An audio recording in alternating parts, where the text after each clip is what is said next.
Hello, I'm Steve. Steve, I'll go ahead and at 2 o'clock, I'll start with the commercial. You and got then I'll turn it over to you. How we doing, man? You just like rocking and a rolling on us. Make sure you knock everybody off except me and Cleater and you. Copy, stand by.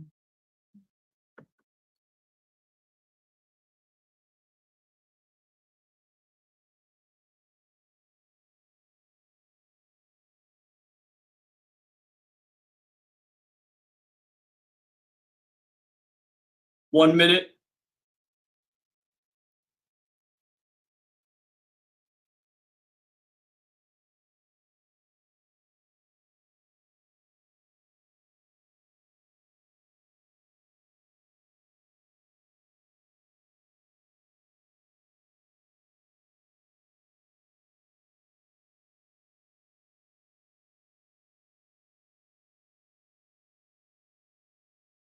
We got to get you a flag shirt, Raj.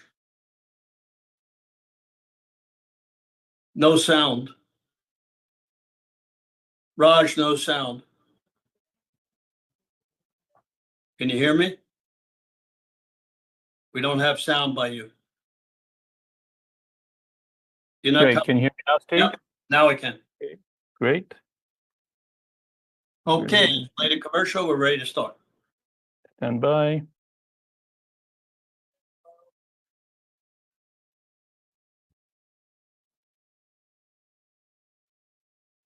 Steve, why don't you go ahead and get started, and I'll play the commercial right after you make your first announcement. Okay, I want to thank everybody, wish everybody a happy holiday. Want to thank Raj for all the help he's given me over the years. We've worked very closely together.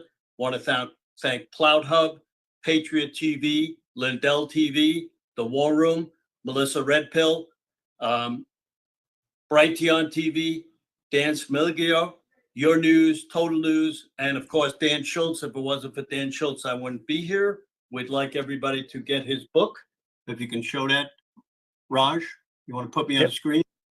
You are on full screen. Yes, we can see that. Okay, so go to www.precinctstrategy.com, because if it's not for Dan Schultz, I'm not here. So let's make sure we go there, get his book for Christmas, give it out. We need more people to get involved. Want to thank my staff, Samantha, Melissa, Anthony, and my friend Stephen Rosenbaum for all the help. So we're ready to rock and roll. As soon as you play the commercial, we'll have Clea to come on. Hello, I'm Steve Stern, CEO of FlagShirt.com, a third-generation, veteran-owned small business. I believe that the American way of life is for all of us. I'm asking you today to visit FlagShirt.com. Help keep the American dream alive. Be a flag waver. Carry a nation's heritage. Use coupon code ACTION10 for 10% off site-wide and buy a flag shirt today. Action, action, action. All right, so we're going to start off with Cleta Mitchell, the top person in election security. She's my close friend. I can't say enough about her. She has done so much for election integrity. I think she works 18 hours a day. I'm not sure if she sleeps. So Cleta, come on down. Give us what you tell us.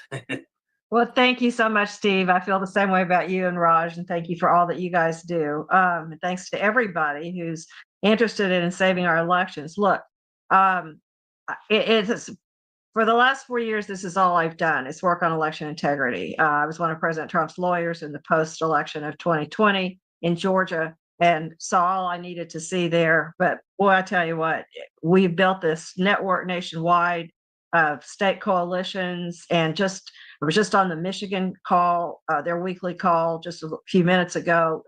The things that people are doing, I was on Georgia yesterday, the things that people are doing are just phenomenal. But from all of that, from all the things we've learned, it became pretty clear to me that we need to move into the next phase. And the next phase is for us as citizens to declare our commitment to certain principles to make our elections operate the way they're supposed to do. They're supposed to. And that means Congress needs to change some laws, and every state needs to improve on its election laws. So I've been receiving input from people all over the country who've been working in the election integrity space, and taking all of those suggestions, recommendations, needs for changes. We put this together into what actually the Tennessee Coalition is the one who came up with the name, the U.S. Citizens Elections Bill of Rights.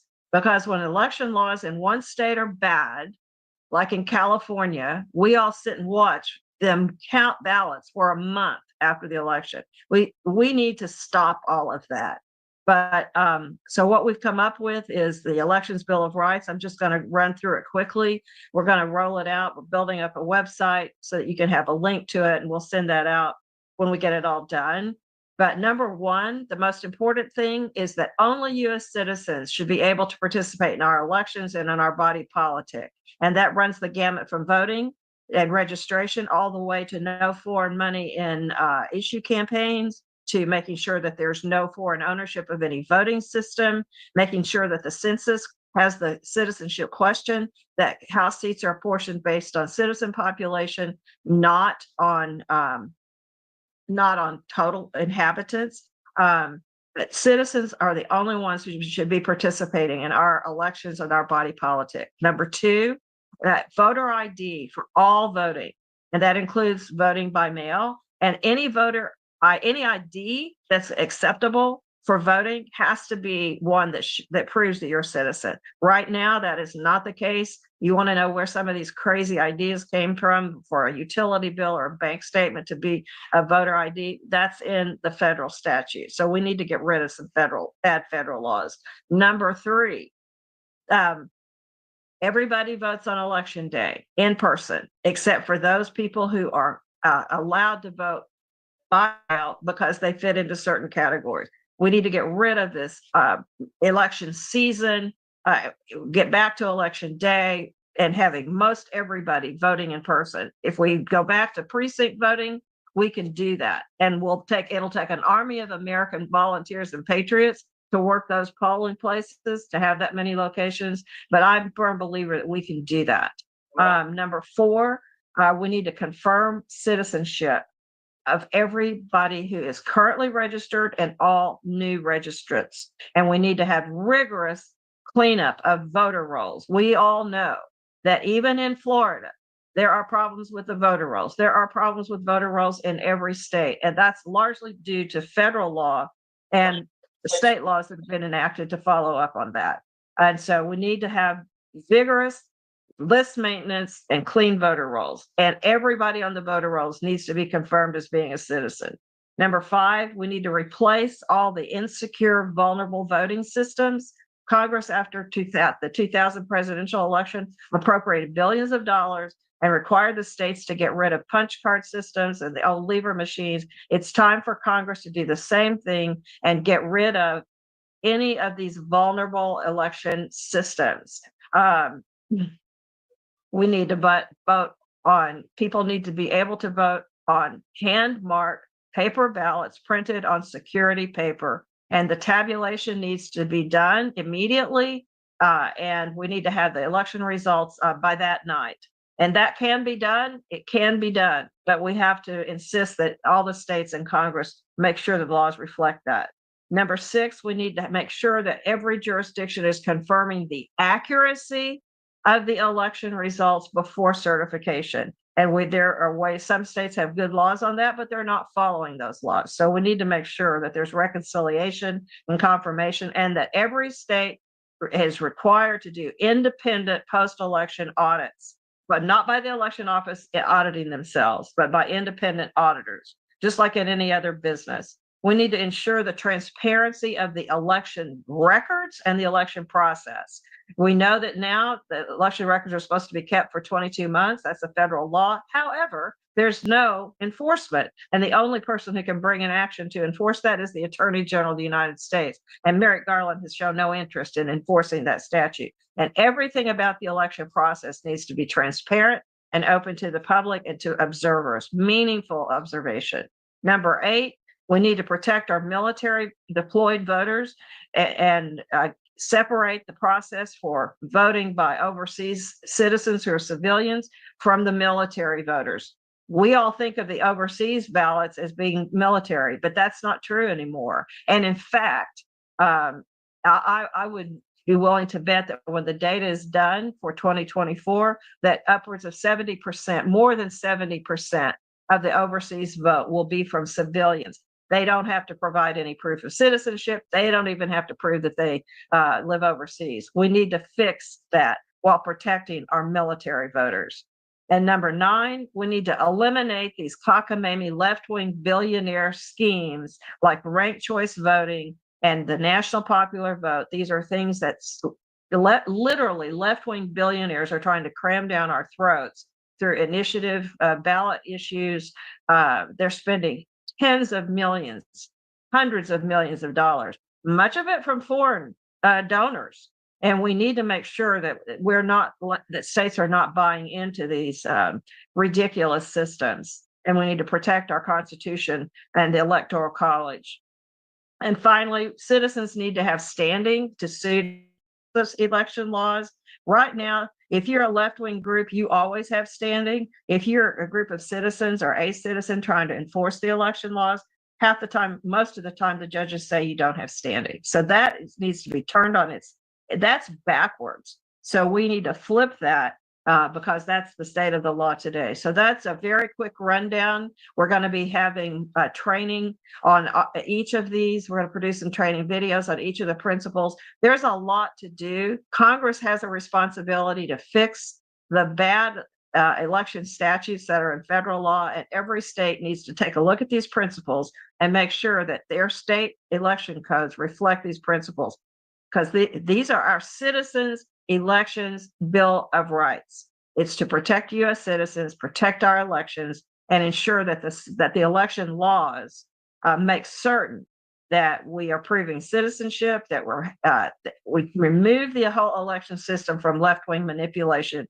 which is what the left has spent an estimated between 11 and 14 billion dollars since about 2012, wrecking our election system. It's time for us to reclaim it and get it back. So with that, Steve, I'll turn it back to you. Thank you very much. Merry Christmas, Happy New Year, and thank you for everything you do. You are Thank you. phenomenal.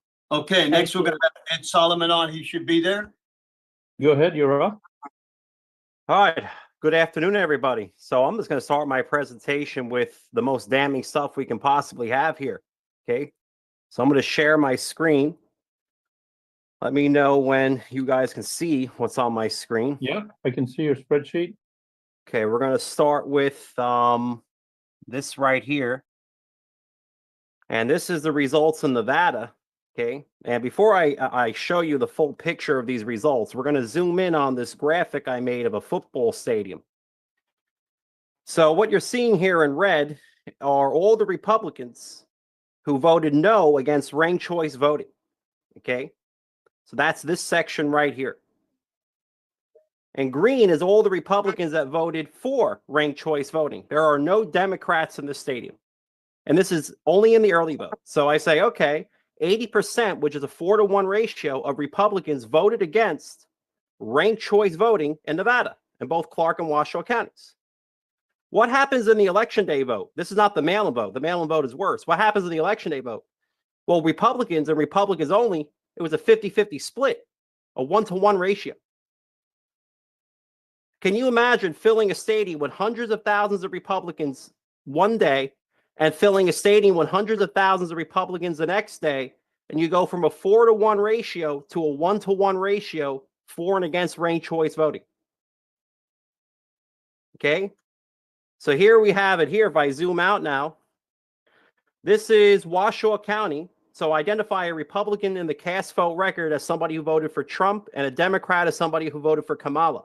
Okay. In Clark County, it's 72%, and it drops down to 50% in the election day vote. In Washoe, it's 80%, and it drops down to 56% in the election day vote. Democrats go from 46 down to 26 in Clark, and they go from about 40 to 26 again in Washoe. Why would the way in which a Democrat or Republican casts their ballot so drastically affect how they voted on the ranked choice ballot initiative? Okay, now I'm going to go to the next picture. This is how they voted on abortion. Let me see if I can get that here. Should say detail. Oh, a little earlier. Here we go. I'm going to zoom out. So the way the election goes, and according to the cast vote record, is it starts with the mail-in vote, which I label as mail-in vote 1. This is the order in which the ballots are counted. Then it goes to the early vote. Then it goes to the second mail-in vote. Then it goes to the election day vote. Then it goes to the third mail-in vote. Same thing for for Washoe County. Okay. This is how they voted on abortion. And we're going to look strictly at the early vote first, which is here. 70% of Republicans voted no on the abortion amendment. That drops to 50%, just like in the previous example. So we just went from at least more than 2 to 1 against abortion to, again, a 50-50 split on Republicans on election day on abortion. In the mail, because there's 3 mail-in votes, it starts at 70% and finds its way all the way down to 48%. Okay. Same thing in Washoe, 70 to 50, 70 to 52.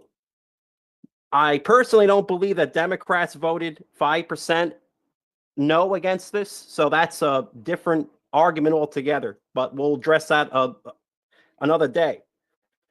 So now you look at the county timeline for all the combined votes, you get 60 up to 70, down to election day 50, and then down lower for mail-in 3 for both counties. You get the exact same pattern.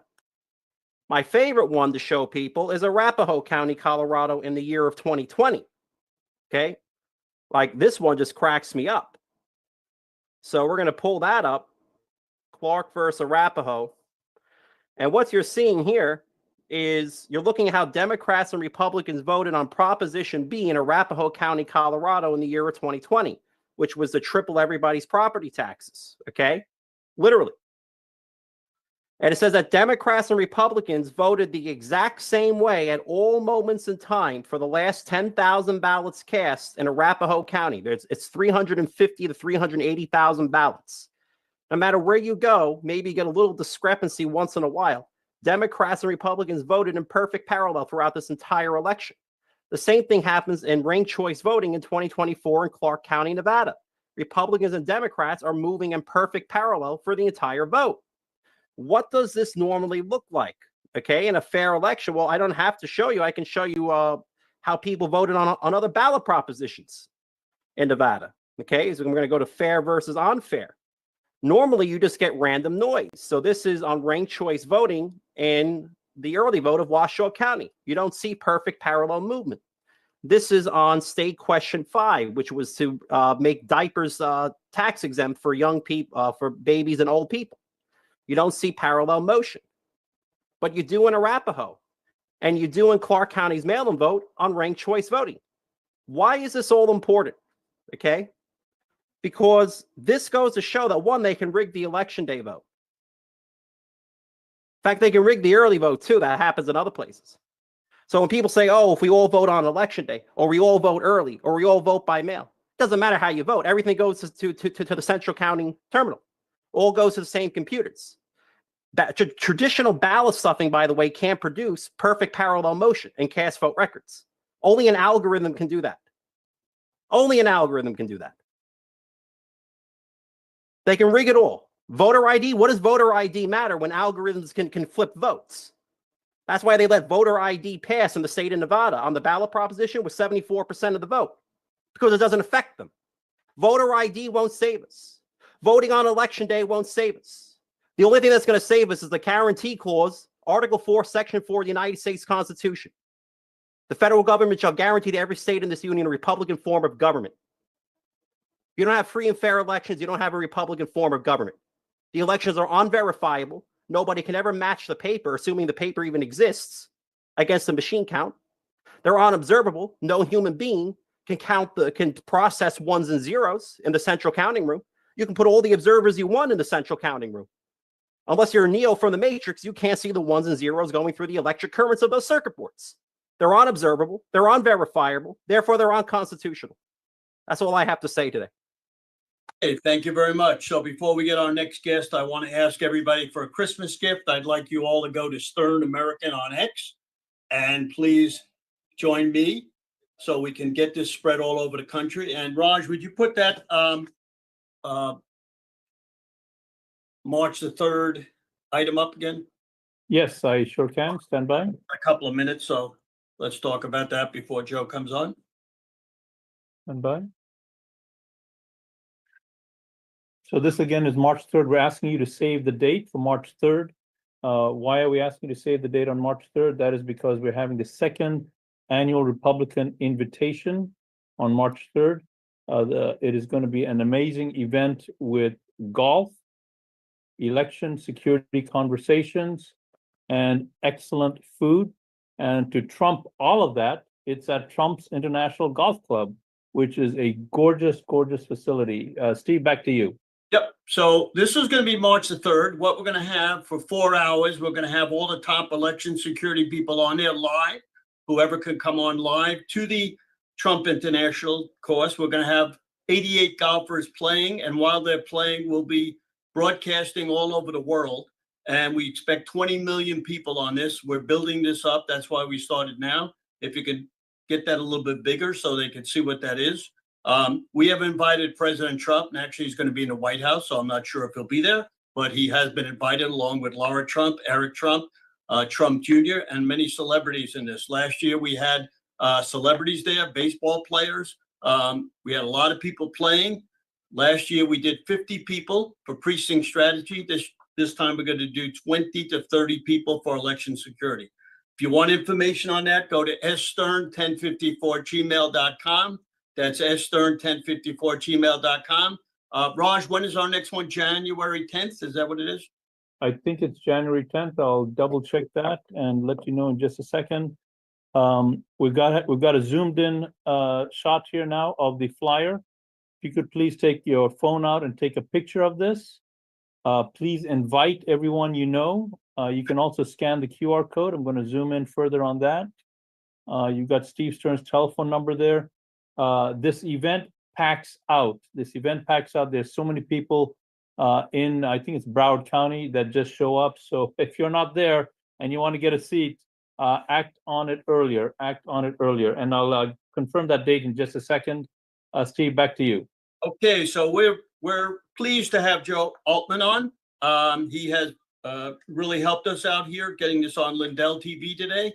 And come on down, Joe. Get him unmuted. Joe, you're up. Go ahead. How are you doing? Good. We can hear you. Please go ahead, Joe. So I'm not actually. I guess I'm not prepared to. You want an update from me, or you want me to just tell you what's give us an update on election security, what you're doing on your program. Anybody who wants to get on your program, how do they do it? Give a little background on some of your great guests that you've had and what you think is happening on your election security as you're getting a lot of guests on talking about it. Yeah, so we I date back to the 2020 election. Obviously, the Eric Coomer debacle. I've taken a very good reputation, as many people in this fight have, and turned it into soup salad. So that's been really fun over the last 4 years. But I don't regret it. But I will tell you this: that as we go into President Trump taking the White House on January 20th, we really have to look at working the problem. And there seems to be this kind of tapering off of that we can out cheat the cheat, and that's an acceptable way to go through elections going into the future. So I'm going to just tell you what I think about that. We have 90 days.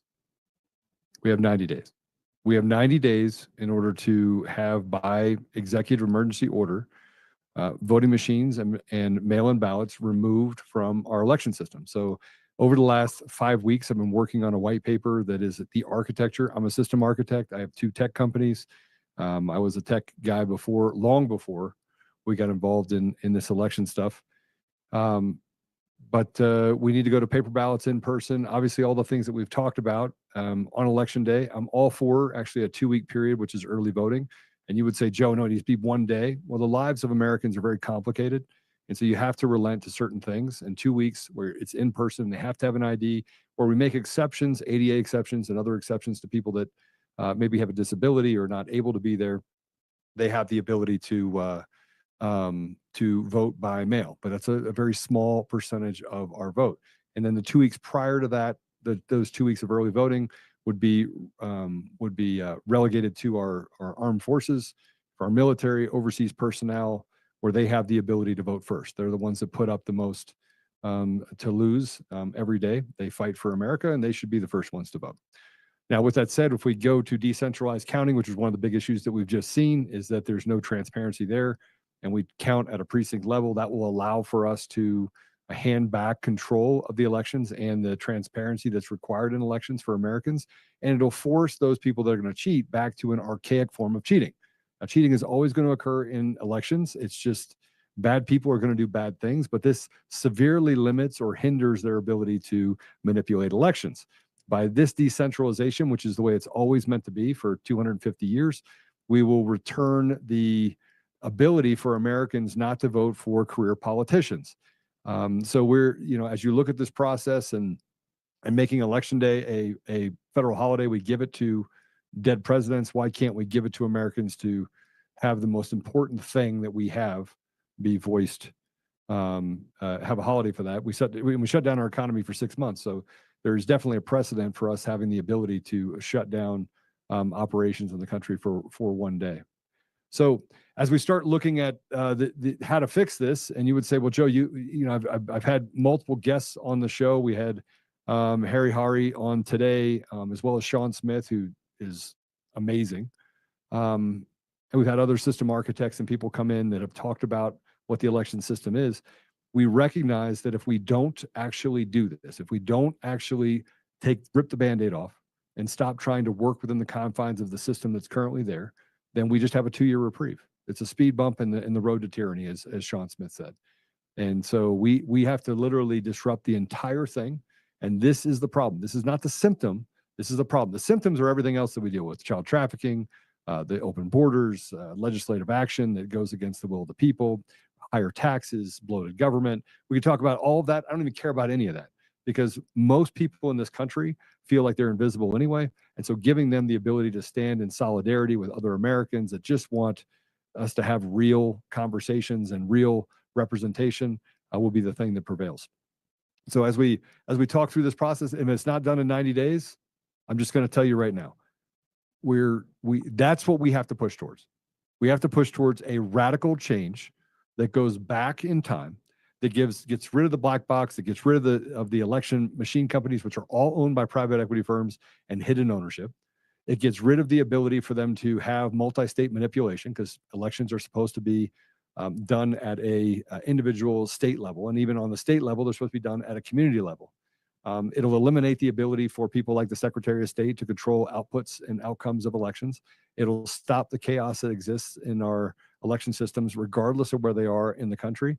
And it'll get us to a place where even if the public had the desire to do a recount, they could do so without having any issues. So those are the things that I push for. The white paper will be out here soon.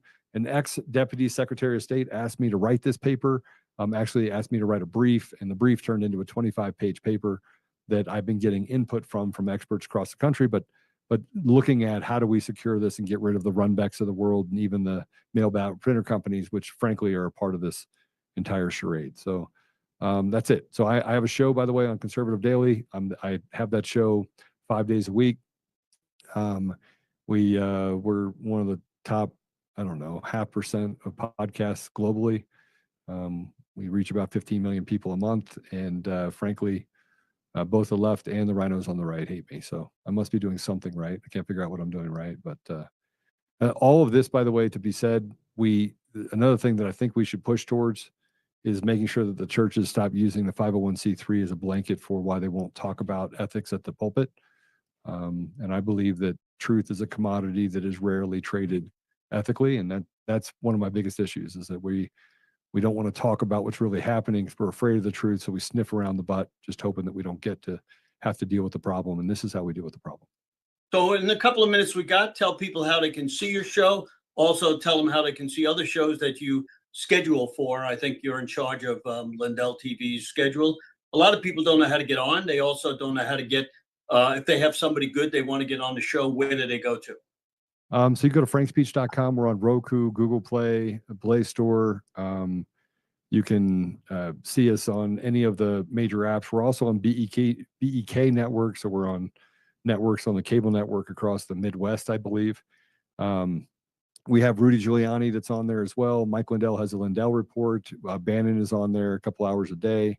We also have some other shows that we're actually pushing out that are more lifestyle driven. So we have 3 specific channels. We're bringing on more people over the next several months as different content curators.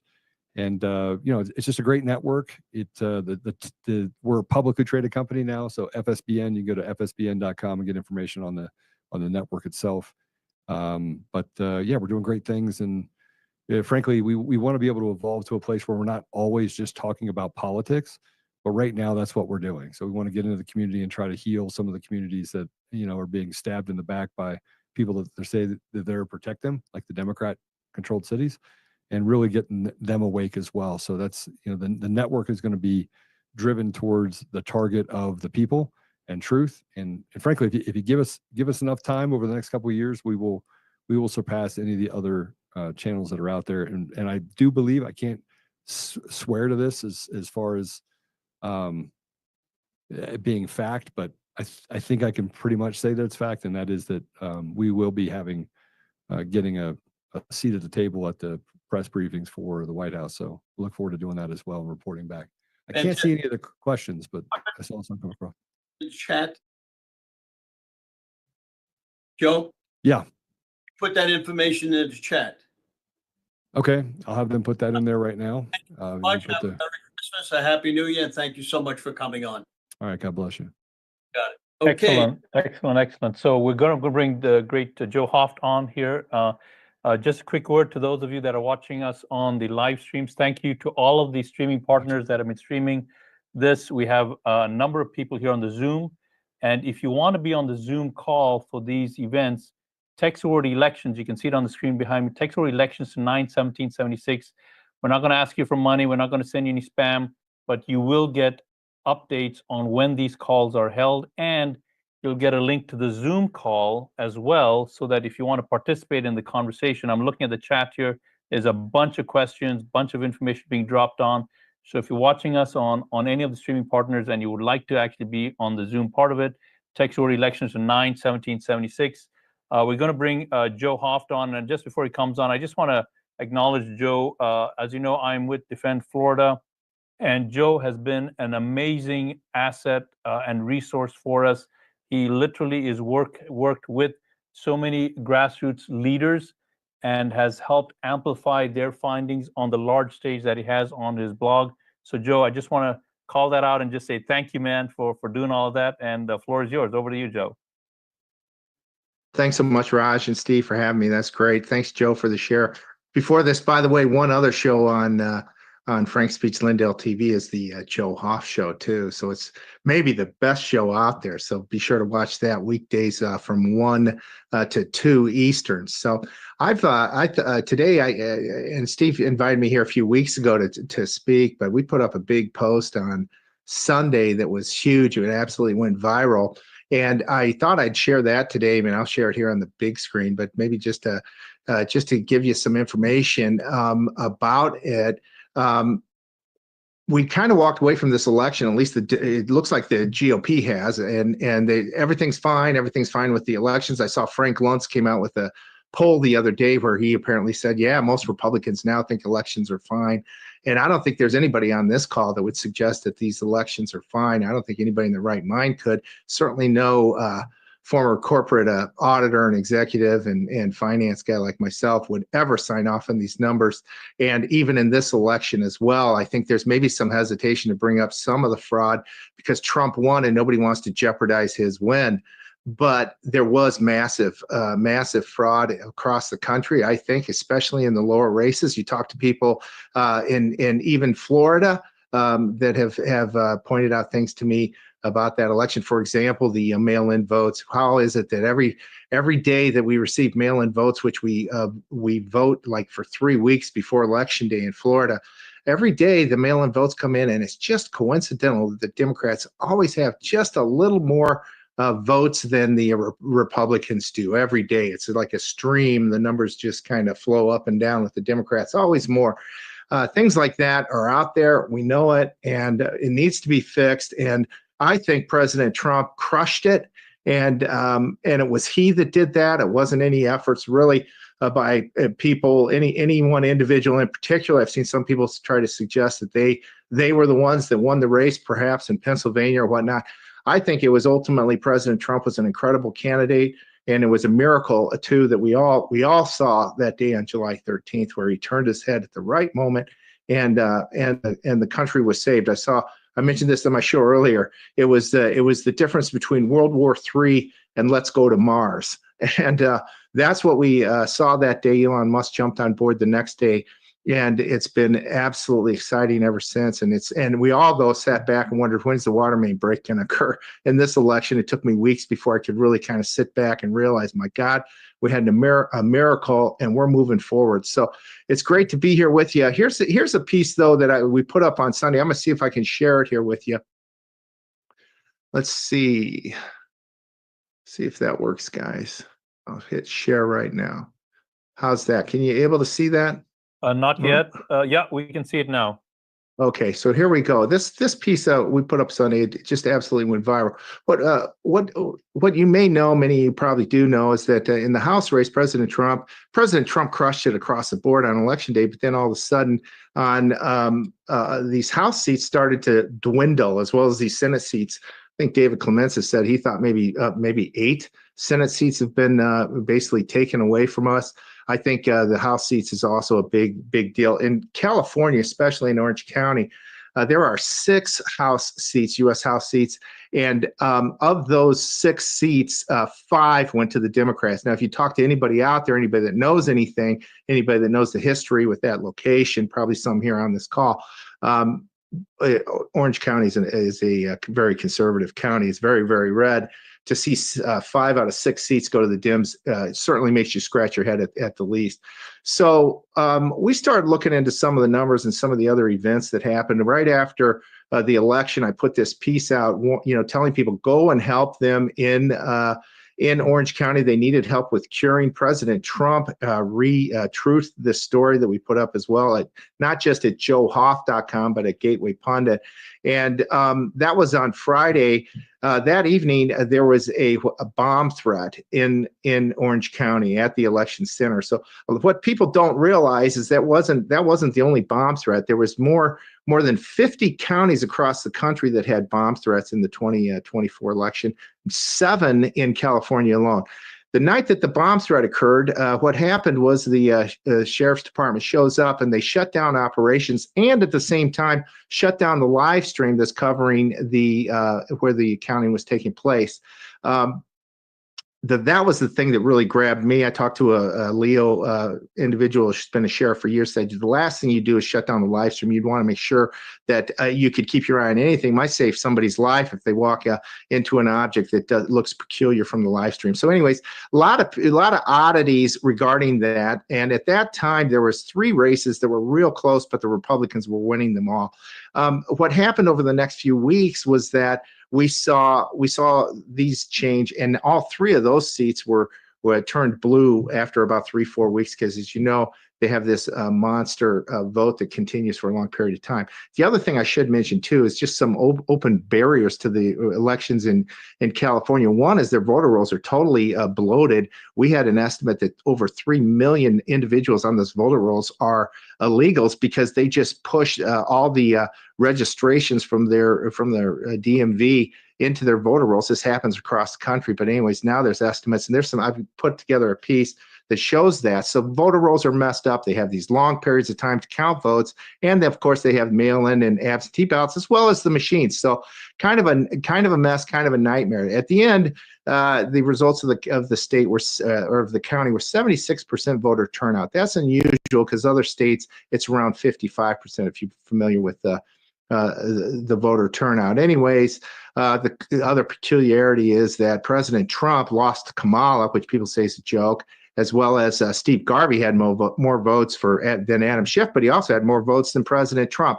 So something was up. We started looking at the numbers. We saw that there was various things. I'm going to highlight a couple of the big ticket items that we noticed. And by the way, Those 3 seats that were lost in the House, it was 27,000 votes total. That was the difference between 3 Republican seats and 3 Democrat seats. And by the way, if those 5 seats in Orange County, I think were legitimately red, if they were counted as red, that would be 225 seats for President Trump to 210 for the Dems. Now it's 220 to 215. So this is a significant issue, and I think everybody recognized that when we put this piece out. Anyways, I'll try to slam through this real quick, Steve. What we found was that there were 325,000 more votes that were sent out than that were recorded rather than registered voters. Somehow they did that. They replied to us and said, well, that's due to the fact that those people that vote in person, we give them a ballot as well. Plus, we send everybody a ballot. The control issues with that are unbelievable. The other thing that we noticed was that in the results, we noticed that 309,000 ballots were more ballots that were counted than were returned. So when we've had some going back and forth with the Orange County individual who was running the operations there, and I'll tell you what. Last night we found out that the GOP in Orange County sent out an email to their various clients saying, hey, everything was fine with the elections in Orange County. Basically, here's the points that were made and here's why everything's fine. It's outrageous that the GOP is standing up for the results in Orange County. These are significant areas that need to be looked into, and overall, the entire process is broken in California. So for anybody in the GOP side to stand up for that, it's pretty alarming. I guess that's about the end of my time, Steve, but there'll be more coming out at joehoff.com and Gateway Pundit in the days ahead. This is a big deal. I think that seats were stolen in Orange County, and there's just so many ways that could have been done. Voter rolls just one. But anyways, I'll pass with that, Steve. Thanks for having me on.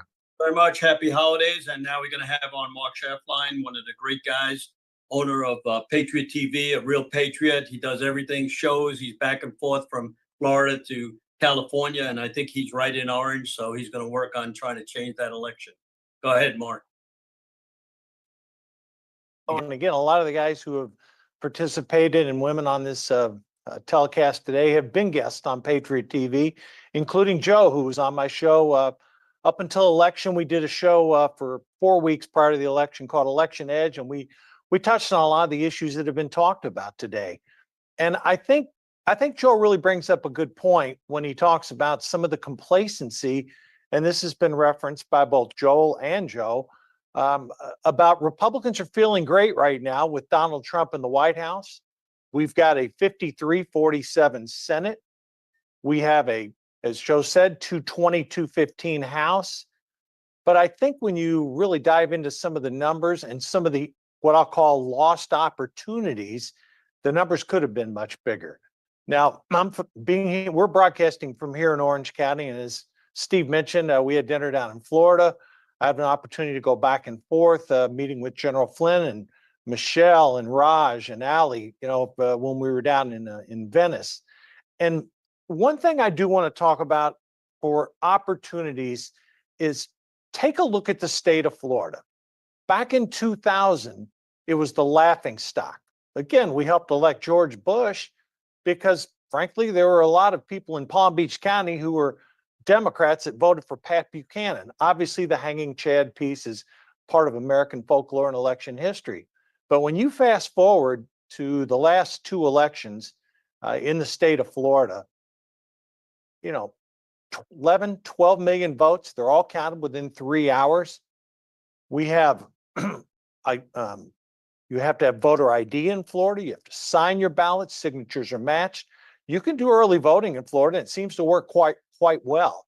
So I would advocate that the state of Florida's model, which has been praised nationwide, is something that the United States Congress and Senate should consider as a model for election reform as we head into 2026. Because if you think back about this and look at some of the results in Florida, when Ron DeSantis was reelected governor, the Republicans took Dade County. The Republicans also took Palm Beach County. That had not happened before.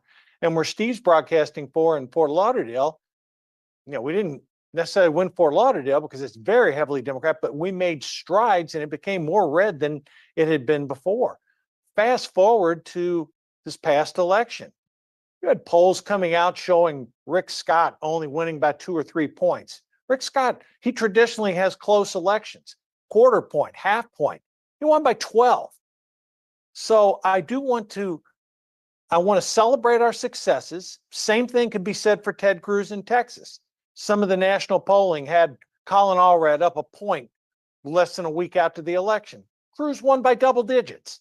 Okay, so there were a lot of things that went right for Republicans in this election, but let's talk about some of the things that could have been. And I want to piggyback on what Joe was talking about for a minute. I'm talking about Orange County. Michelle Steele, who is a sitting Republican congresswoman, she lost 50.1 to 49.9. And as Joe Hoff mentioned, she was ahead most of this race.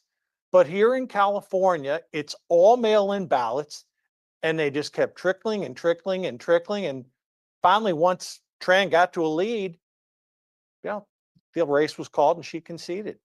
It was even worse up in Northern California. We had a race District 13. The final vote was like right around 100 votes or so. Both candidates won about 50%.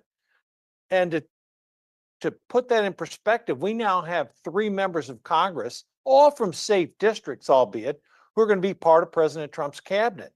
That's going to take our House lead down to 217, 215. That means we can't lose 1 vote, okay? Because there's going to be special elections to fill these seats. So if we could have had even 2 more seats in there, and I know Joe mentioned possibly 5, but even if it was only 2, now you're talking 222, 213. I mean, you're talking a much bigger swing than this 5-vote majority that we have right now. And let's take a look at some of the Senate races. I know Joel referred to this, as did Joe, but we had Donald Trump winning the national popular vote by 1.5%. I know it was tighter, it was wider than that before California, Arizona votes started being counted, and some on the West Coast, more mail-in ballot type states.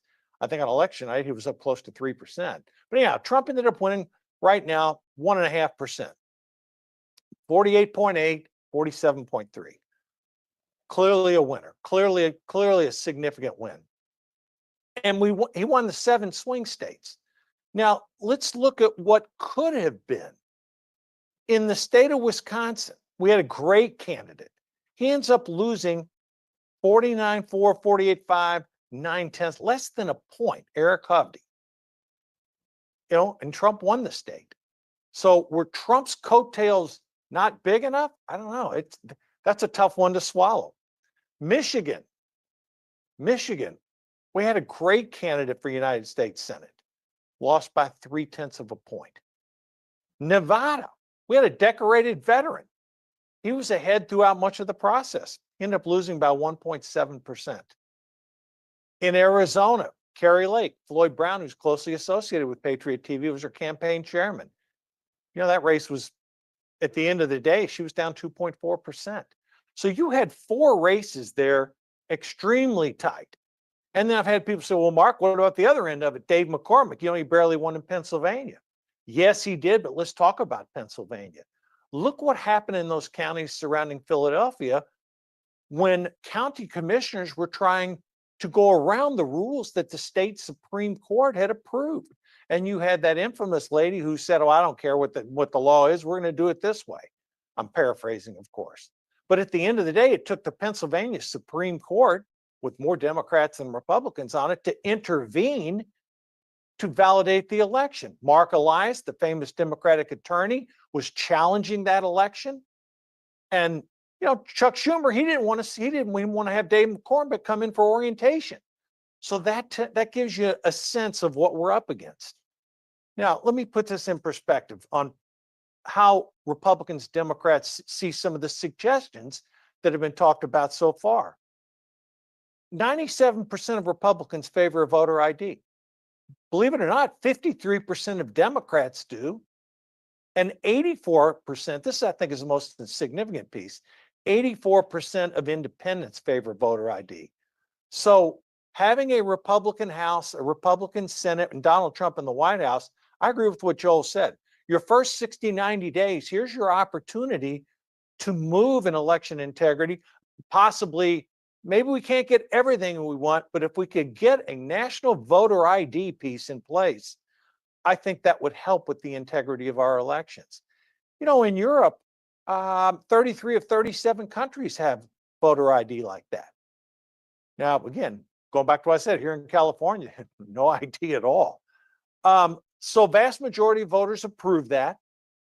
And then one other piece that's been talked about, early voting. Again, in the state of Florida, the safeguards are in place.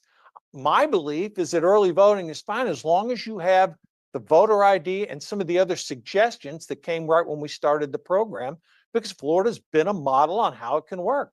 12 million votes, all counted within 3 hours of when the polls closed.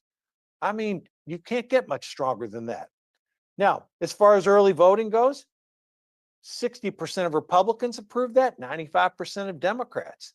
So, you know, with only a slim lead in the United States House of Representatives, there may be some compromise needed with Democrats to get this through, but we all know Democrats don't want any form of voter ID.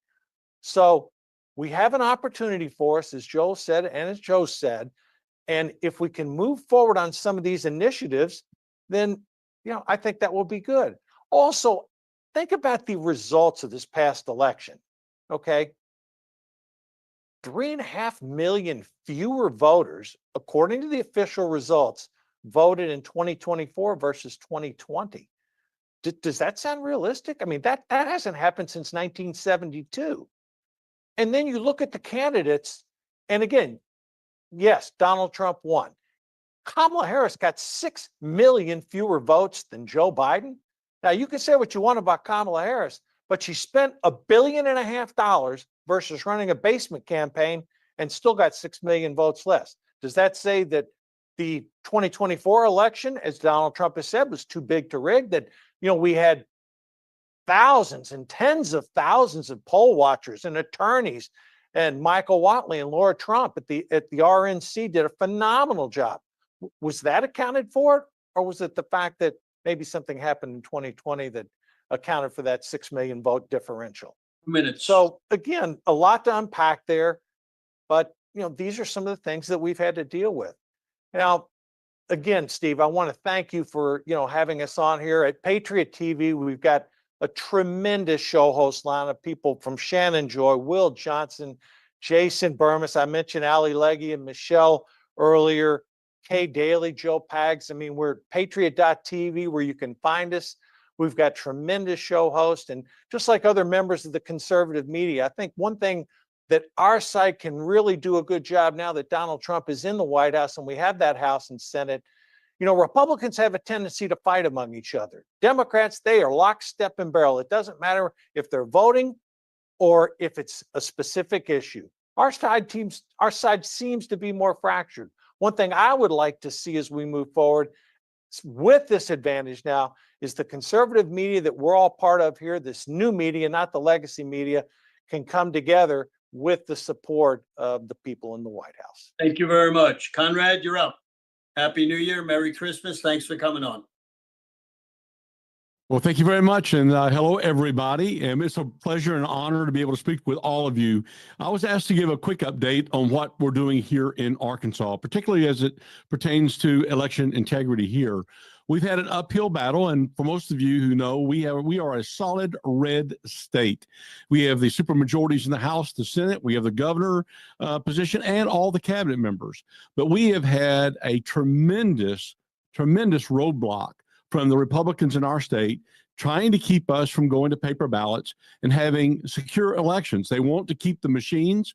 For those of you who don't know, we use ES&S touchscreens for everybody in the state. We're one of a handful of states that actually use the touchscreen for people. We don't have paper ballots, with the exception of a couple of counties. And we have the tabulators, the ES&S tabulators. And most counties have no hand count. So that's what we have. We do have voter ID, which is a good thing. We don't have mass mail-out ballots, which is a good thing. But we have voting machines. We also have open primaries, and we have tried our best to get closed primaries, and we're being fought tooth and nail by the Republican establishment. They do not want closed primaries. They want to keep them open. That has been a real problem. But I'm the CEO of an organization called the Arkansas Voter Integrity Initiative, avii.org, and we are transitioning to the America Voter Integrity Initiative. We're a 501c4, and our goal is to make sure that Arkansas is an example, like all the other states are trying, to be an example that every state can follow to be able to do exactly what we need to do, which makes paper ballots, the hand-marked paper ballots that are hand-counted, to be the official number. We don't mind using tabulators in between after the, like say, election day night, using a tabulator, as long as you have a chain of custody and you hand count them to make sure that the machine was acting properly. We think that is the best the best example. Now, in our state, we try to do a statewide initiative to get it into our Constitution that you couldn't use machines, that it would be a hand-marked paper ballot. I was fought tooth and nail by our Attorney General, who's Republican, and the other powers at B. They do not want this, and they dragged their feet to make sure we could not get it to where we could do a statewide initiative. But we did find out that we could do it county by county. Now, we have 75 counties in the state of Arkansas. Last year, we had one county called Searcy County that did paper ballots. This year, what we did was get enough signatures to get it on the ballot so that people could actually vote to whether they wanted a paper ballot or not. We got 9 counties. We worked on 9 counties, got enough signatures in 9 counties to get it on the ballot on November 5th to be voted on by the people of that county, other independent counties. And what we found out was 7 of the counties, found a way through the judges to keep us off of the ballot. So we only got 2 that were available. Only one actually put it on the ballot, which was Independence County, Arkansas, Batesville, Arkansas. And it passed overwhelmingly. Almost 62% of the people wanted paper ballots and said, we don't want machines. That is a big thing. And the reason that's big is because I believe, unless someone here can correct me, that's the only county in America that had the opportunity to vote, let the people vote on whether they wanted paper ballots or machines. And it overwhelmingly went for hand-marked paper ballots. And that's not something that surprised us, because a year ago, we had Rasmussen do a poll in our entire state, and that was the number they came up with. Over 60% of the people in Arkansas, independents, Democrats, Republicans, all want hand-marked paper ballots. They don't trust the machines. But and we knew that. So we knew that's what it was going to be. But even though the numbers are on our side, the people are on our side, we have 99.9% of our elected representatives all disagree with us. And they've been fighting us. They want machines. And they've passed laws to make it more difficult for counties. They decide to go to paper ballots, to punish them financially if they do that. This is a problem that we have. Again, we're a solid red state, and we have this issue here. We cannot get people to stand up who are in elected office to represent the people that put them in office. They're representing somebody else, and it's not the people. But what else? Searcy County, I wanted to say a little bit about Searcy County. That was the other county that went to paper ballots. They voted by their quorum court. And for those of you who don't understand that, basically it's the administrative body for the county. For example, they have a county judge. He's not a law judge. He's the senior executive of that county. And then you have districts in that county that have a leader, and that's called a JP, a Justice of the Peace. So they have, each county in Arkansas has between 9 and 15 justices of the peace. And by our law, if the majority of them decide to vote to go to paper ballots, then you're a paper ballot county. So we started in 2022, 2023, getting counties on board to do this. And we had several counties ready to go.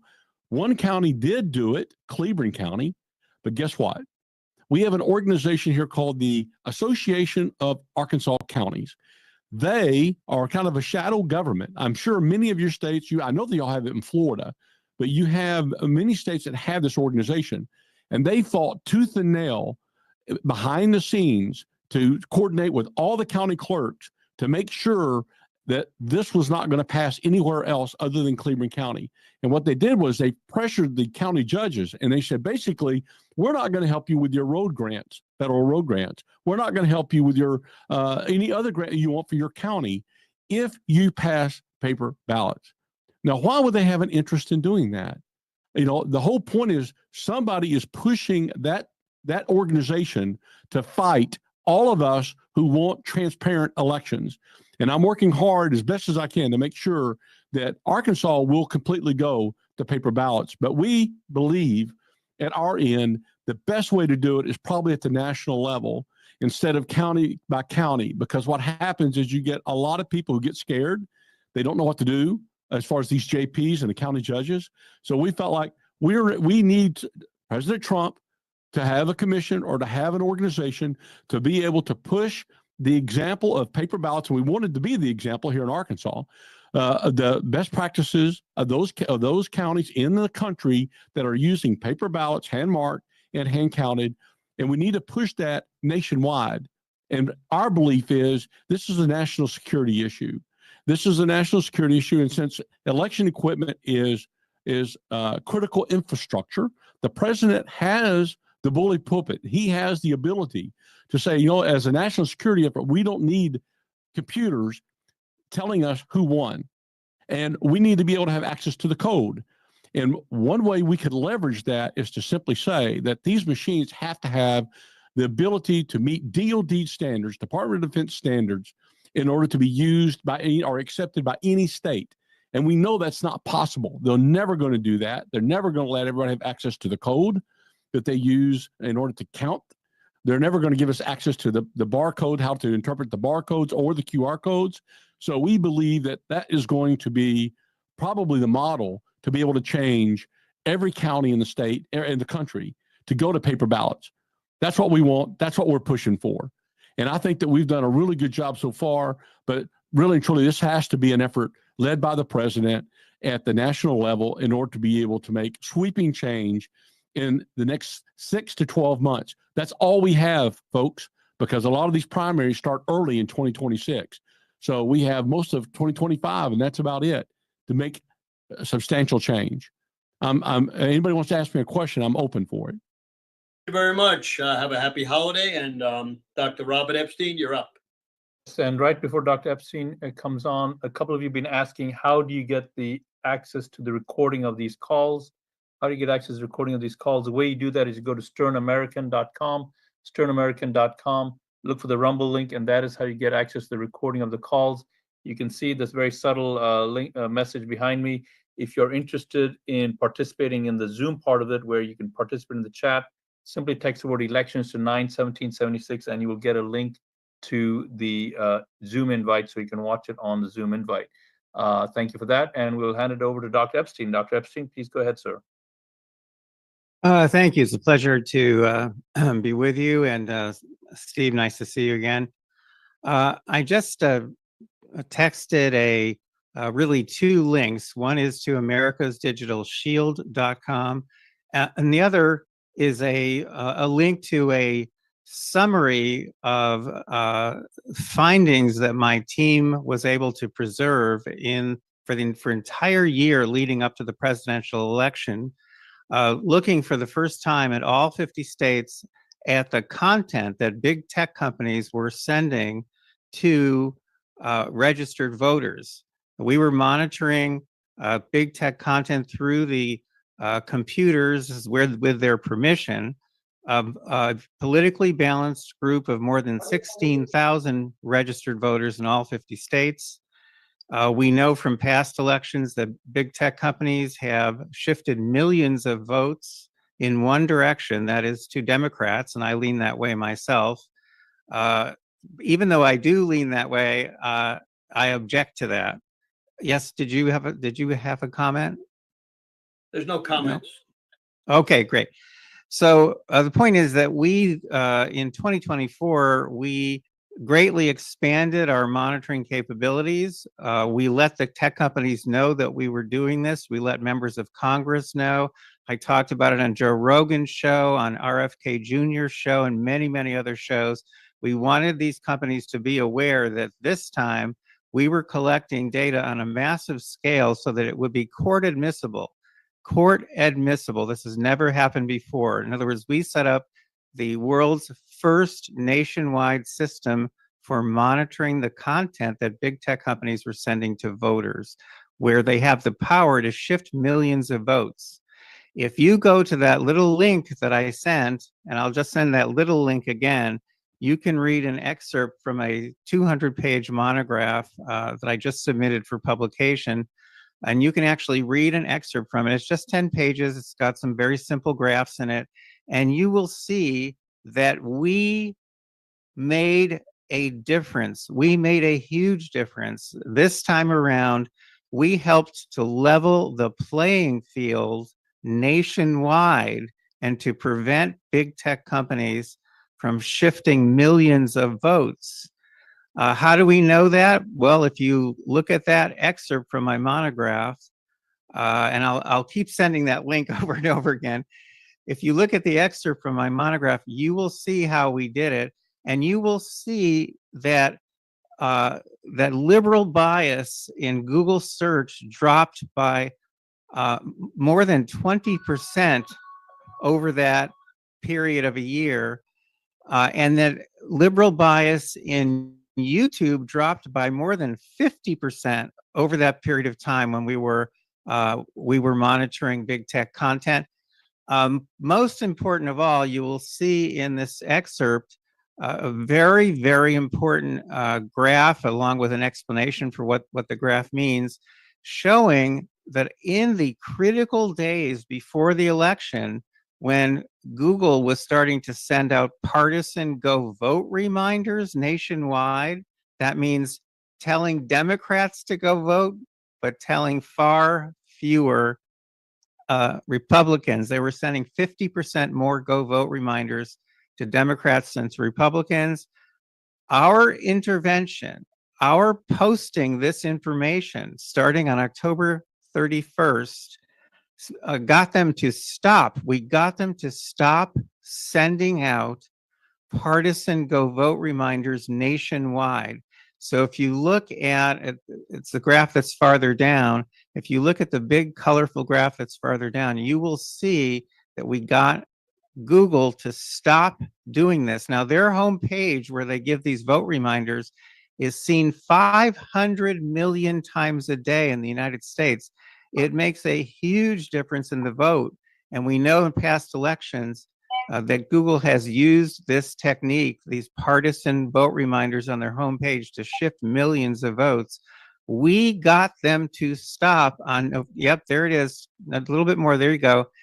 We got them to stop on November 1st. So November 1st, 2nd, 3rd, 4th, and 5th, they stopped their partisan go vote reminders on their homepage.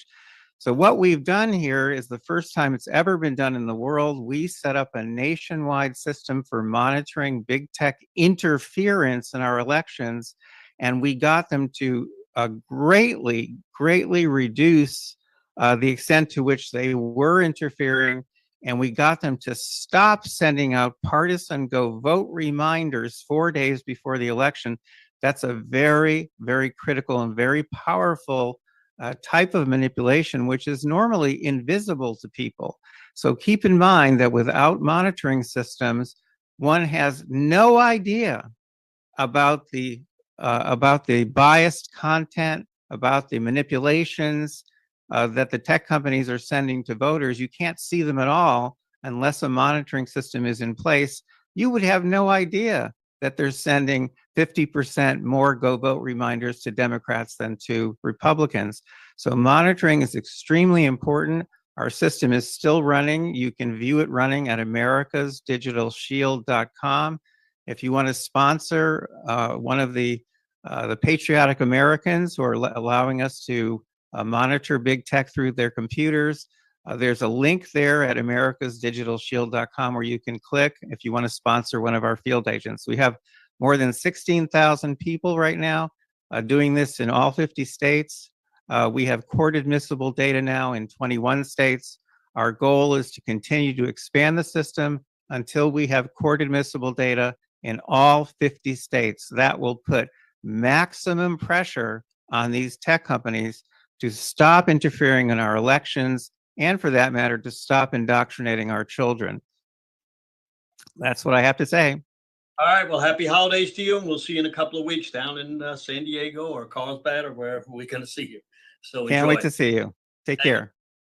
Okay, we got a special treat today. We have somebody from the state of Washington, Tabarine Borelli. We try to get people on from every state in the union. We're looking for people in North and South Carolina and also the Dakotas. When is our next one, Raj? Was January 10th? Was that it? Wednesday? Can't hear you, Raj. You're off. January 7th. January 7th, which is a Wednesday, is our next call. All right, January 7th. go ahead. Tambourine, you're up. Go ahead, and if you can start your camera, Tambourine, and go ahead. Yep, I'm just pulling up a video. One moment. Okay, great. While we're doing that, let me make a correction. Okay, here is a correct date for the next election security call. It is on Wednesday, January 28th, 2025. Again, Wednesday, January 8th, 2025. There's our next election security call. Back to you, Tambourine.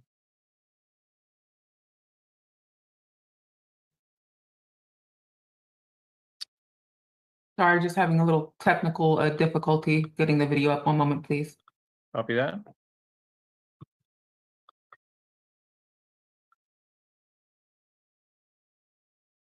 So while we're waiting for that, You want to get it done, and we'll bring on Greg Stenstrom and then come back on after him. Is that all right, Tambourine? Sure, yes, of course. Thank you. All right, go ahead. copy that. Stand by. Greg, go ahead and unmute. Mute. 1 second, I'm just starting the video. Great, Can you hear and me, your Raj? video started. Excellent. Can you hear me? Yes, Yeah. I can hear you. Great. I sent a video to you. Are you able to play that? I am. Stand by. Let's just play that first, and then we'll jump back on. So Greg's videos are just like massively fabulous. So I'm going to play the video here. Stand by. Your sound. Okay. And video playing. The 2020 election saw record registration and voter turnout for the Democrats. But come 2024, something about the final vote tally wasn't adding up. What do you think about that thing I sent you today that compares the number of people that voted in 2020 versus the number of people that voted in 2024? Like, look at the difference in how many people voted for Biden in 2020. It's unprecedented.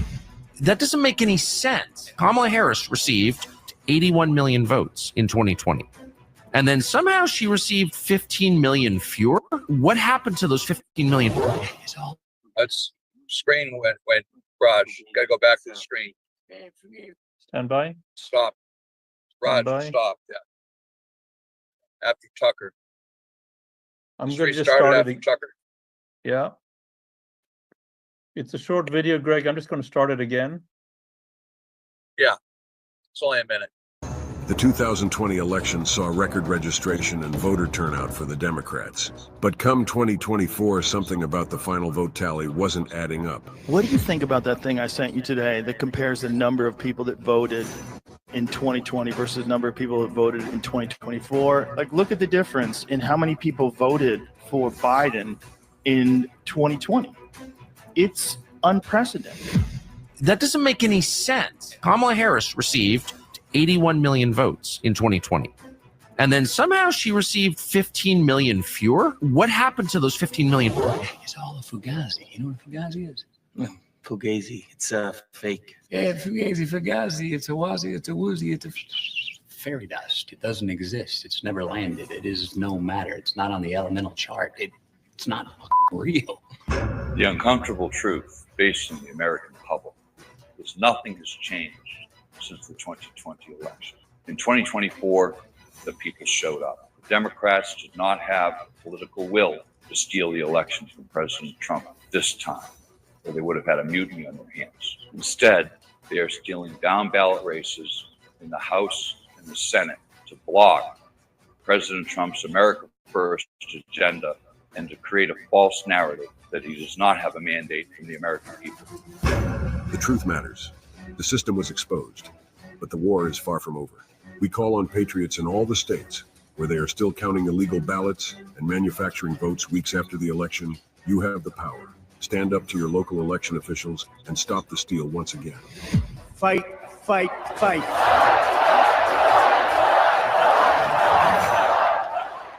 Brought to you by ParallelElection.com. Back to you, Greg. Thanks. Hopefully that video came out pretty well.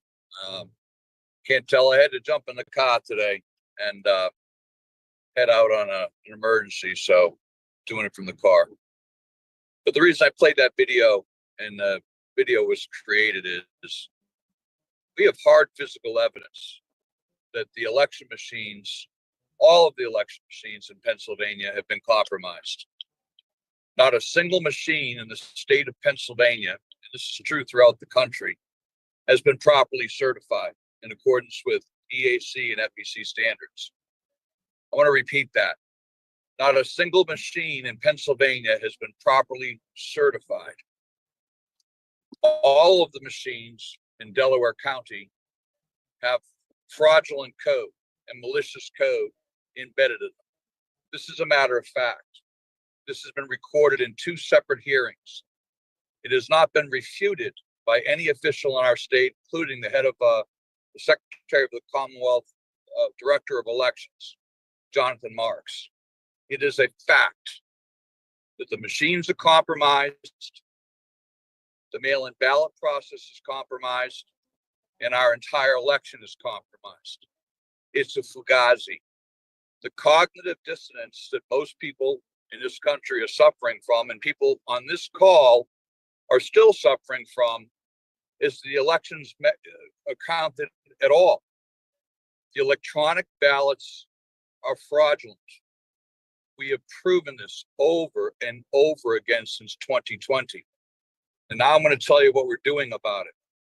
Since 2020, and we have proved massive election fraud in 2020, we have proved massive election fraud in 2022, and we have again proved massive election fraud in 2024, again and again and again. We have gone to the U.S. Supreme Court. We have a case outstanding there that demands that the DOJ investigate, and we've given them the hard physical evidence that not only that there's massive election fraud, but that these investigations have been willfully and criminally obstructed by Merrick Garland, Christopher Wray, Inspector General Michael Horowitz, former Attorney General Rosen, former Attorney General William Barr. These are hard physical evidence that these people, justice, that they have committed treason against the United States, and they committed treason against, I would say treason, but that they personally went after President Trump. This case is before the Supreme Court as 24-430. Leah Hoops and myself on Monday were in the Commonwealth Court of Pennsylvania with an audience of over 100 good patriots, many on this call who showed up. What we expect from that is a trial that will expose the 2020 massive election fraud. We have cases that have been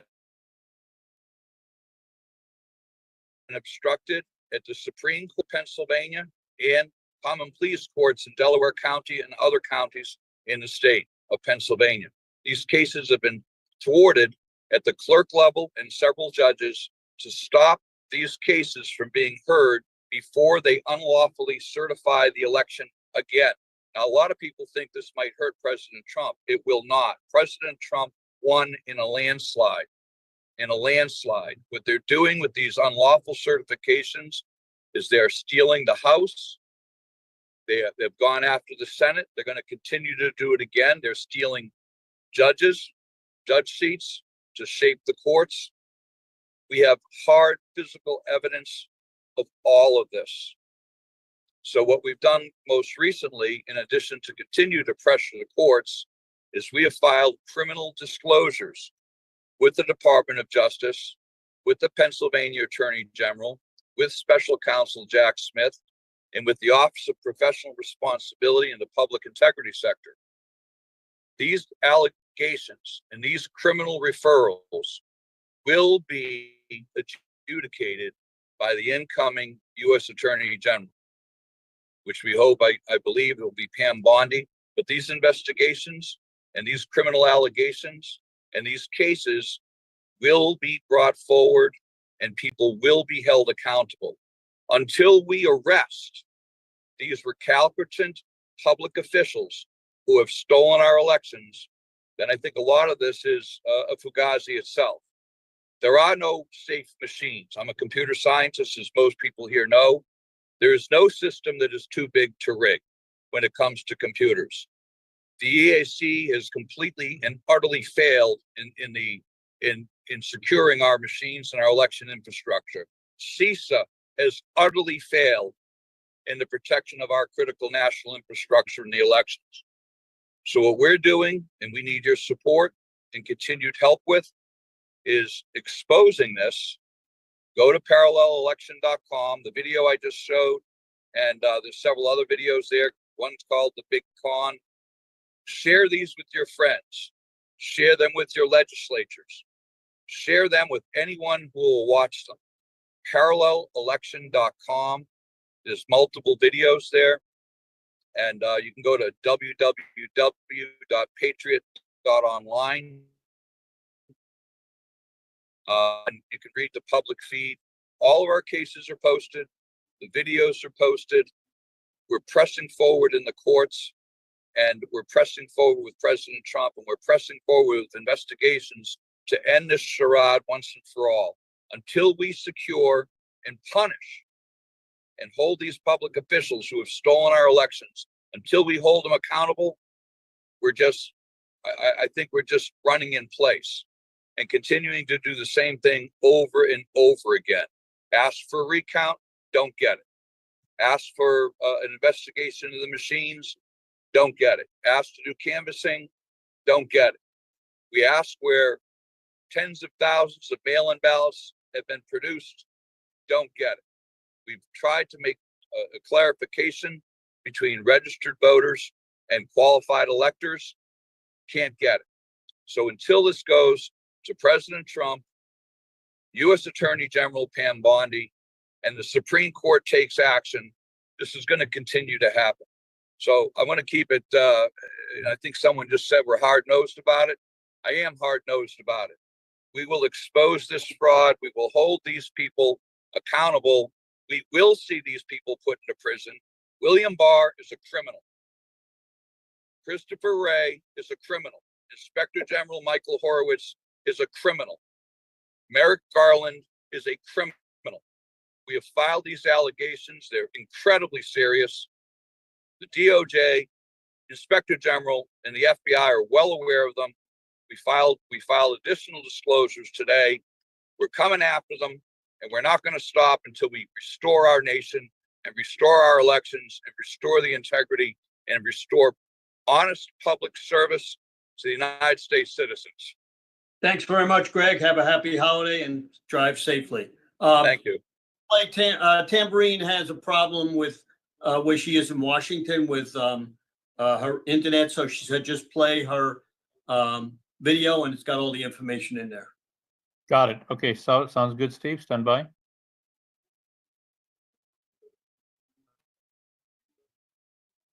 Billy Ballot. Remember when I used to be counted by hand on... Hi, I'm Billy Ballot. Remember when I used to be counted by hand on election night?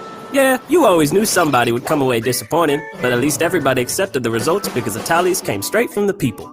Sadly, those days are long gone. It's been over 20 years since a programmer named Clint Curtis testified before Congress that he had been commissioned to create a program designed to secretly fix an election. Today, that hidden program is used in the voting machines entrusted to count your votes. That's why high-profile voices on all sides of the aisle have raised concerns about electronic voting machines. So I'm asking my cousin, Miss Crosscheck USA, to step in. Take it away, cuz. Why, thank you, Billy Ballot, and thank you, candidate, for making a commitment to run for office. You and your team put so much time, money, and let's face it, doggone work into your campaign that it would be downright shameful if even one of your supporters' votes wasn't counted. And that's why I'm here. Think of me as an insurance policy. And while I can't guarantee you'll win, if you really do have the votes to win, I'm here to prove it, and it's just so simple. First, sign up your campaign with crosscheckusa.com. Next, make crosscheckusa.com a part of your website and campaign materials so your supporters know you're serious about protecting their votes. After the election, verify your cross-check support easily and quickly through your secure account. If there's any undercounting in the reported results, I'm here with the legal verification of your actual support. And crosscheckusa.com utilizes the highest level of cybersecurity available on our private servers, so you know all of your information is secure. So next time they say, pay no attention to what's going on behind the curtain and just trust the system, tell them you shouldn't have to trust. You should know. Go to crosscheckusa.com to get started. Go to crosscheckusa to verify your vote. Thank you, Steve, so much for the opportunity. I appreciate the time to be able to address everyone and tell them about crosscheckusa.com. My name is Tamborine Borelli, and I've been in election integrity since 2016. In 2020, I created a nonprofit election integrity group called Washington Election Integrity Coalition United. It's a long name, but it was for the acronym that says, we see you. We went on to file 8 lawsuits, not unlike those that were filed by President Trump. And of course, the issue with our lawsuits as well was a compromised judicial system, claiming that there was no standing. There was many issues with trying to prove election fraud on the back end. Within that year, in investigating the gubernatorial race, the idea of crosscheck came to me because there was around 500,000 ballots in question here. And I remember thinking to myself, if we could only prove that those who voted for, at the time, the candidate's name was Lauren Culp, if we could only have an affidavit proving that Culp had the amount of voters that he did, then we would have standing to be able to do a bona fide election contest. So from that, Crosscheck USA was born. And, in running for Secretary of State, trying to get the information to the average person in regard to how many ways our election system is compromised. So we don't continue to do the definition of insanity, which is election after election, everyone casting their ballot on a wing and a prayer, hoping that their vote is counted as cast.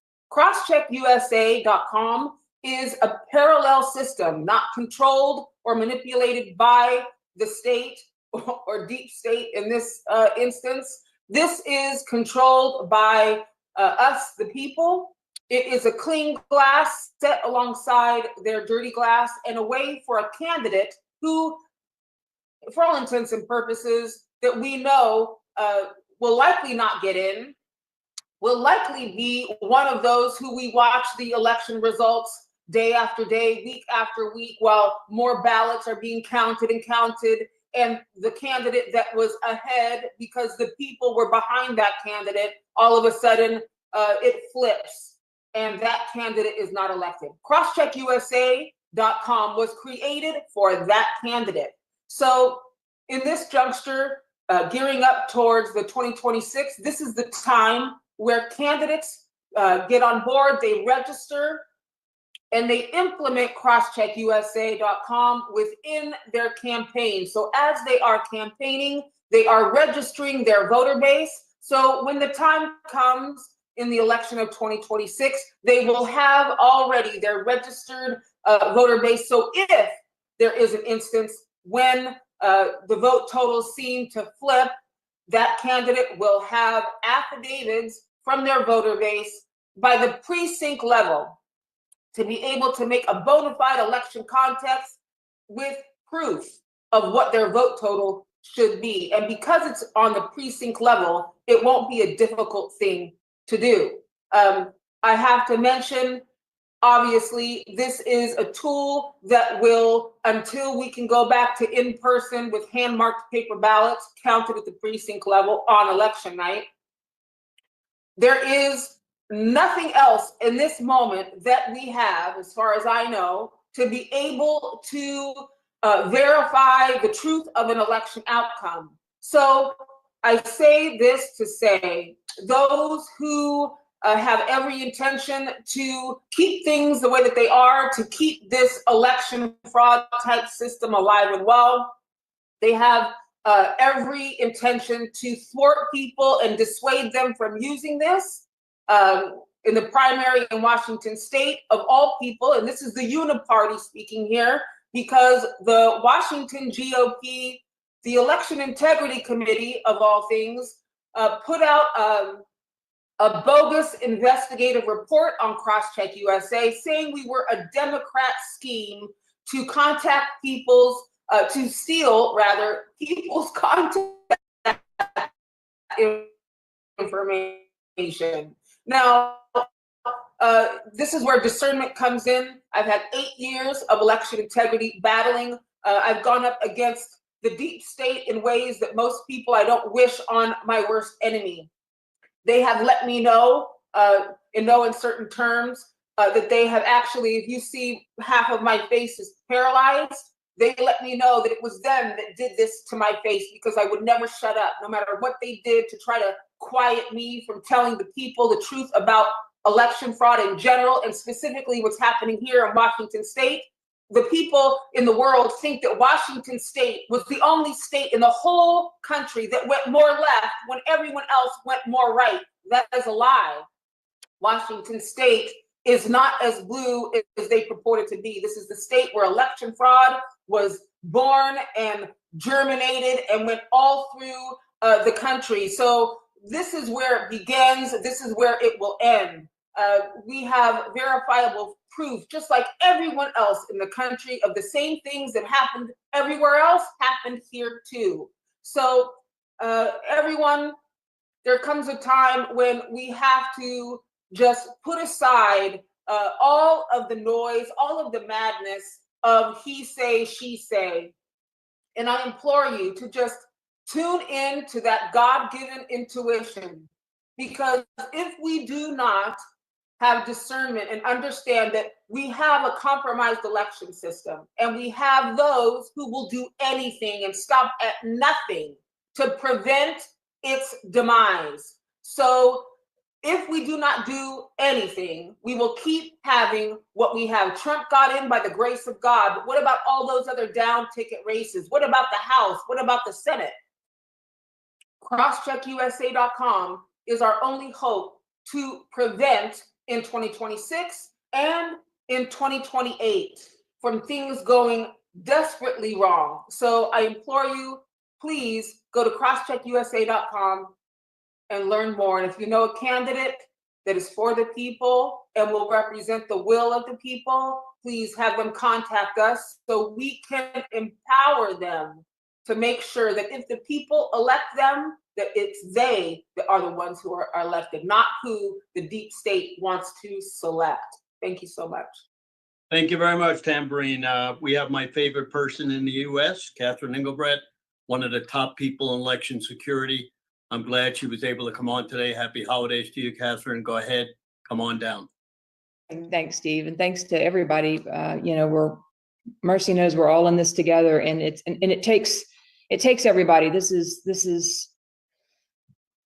a multi-headed beast that we have to slay, each in our own way, but together it all works. So the few things I wanted to share with you all, we at the end of the year put together a document that we called the Way Forward, and it's 10-point plan that looks at everything from establishing a standard ID that is not a nationalized ID, but is more based around a distributed ledger among states, and it goes through the counting of votes via paper ballot. It talks about a national education program. So I sent that link along, and I don't know, Steve or Raj, if I should just post it in the chat or whatnot, but please check that out. And for those of you that are so inclined to provide feedback, I'd love it. I mean, every time I'm on one of these calls, I'm reminded that there's so many good people doing work that's different than what we're doing, and we can all, I mean, we have a lot to learn on our side too. So anything you may see in the plan,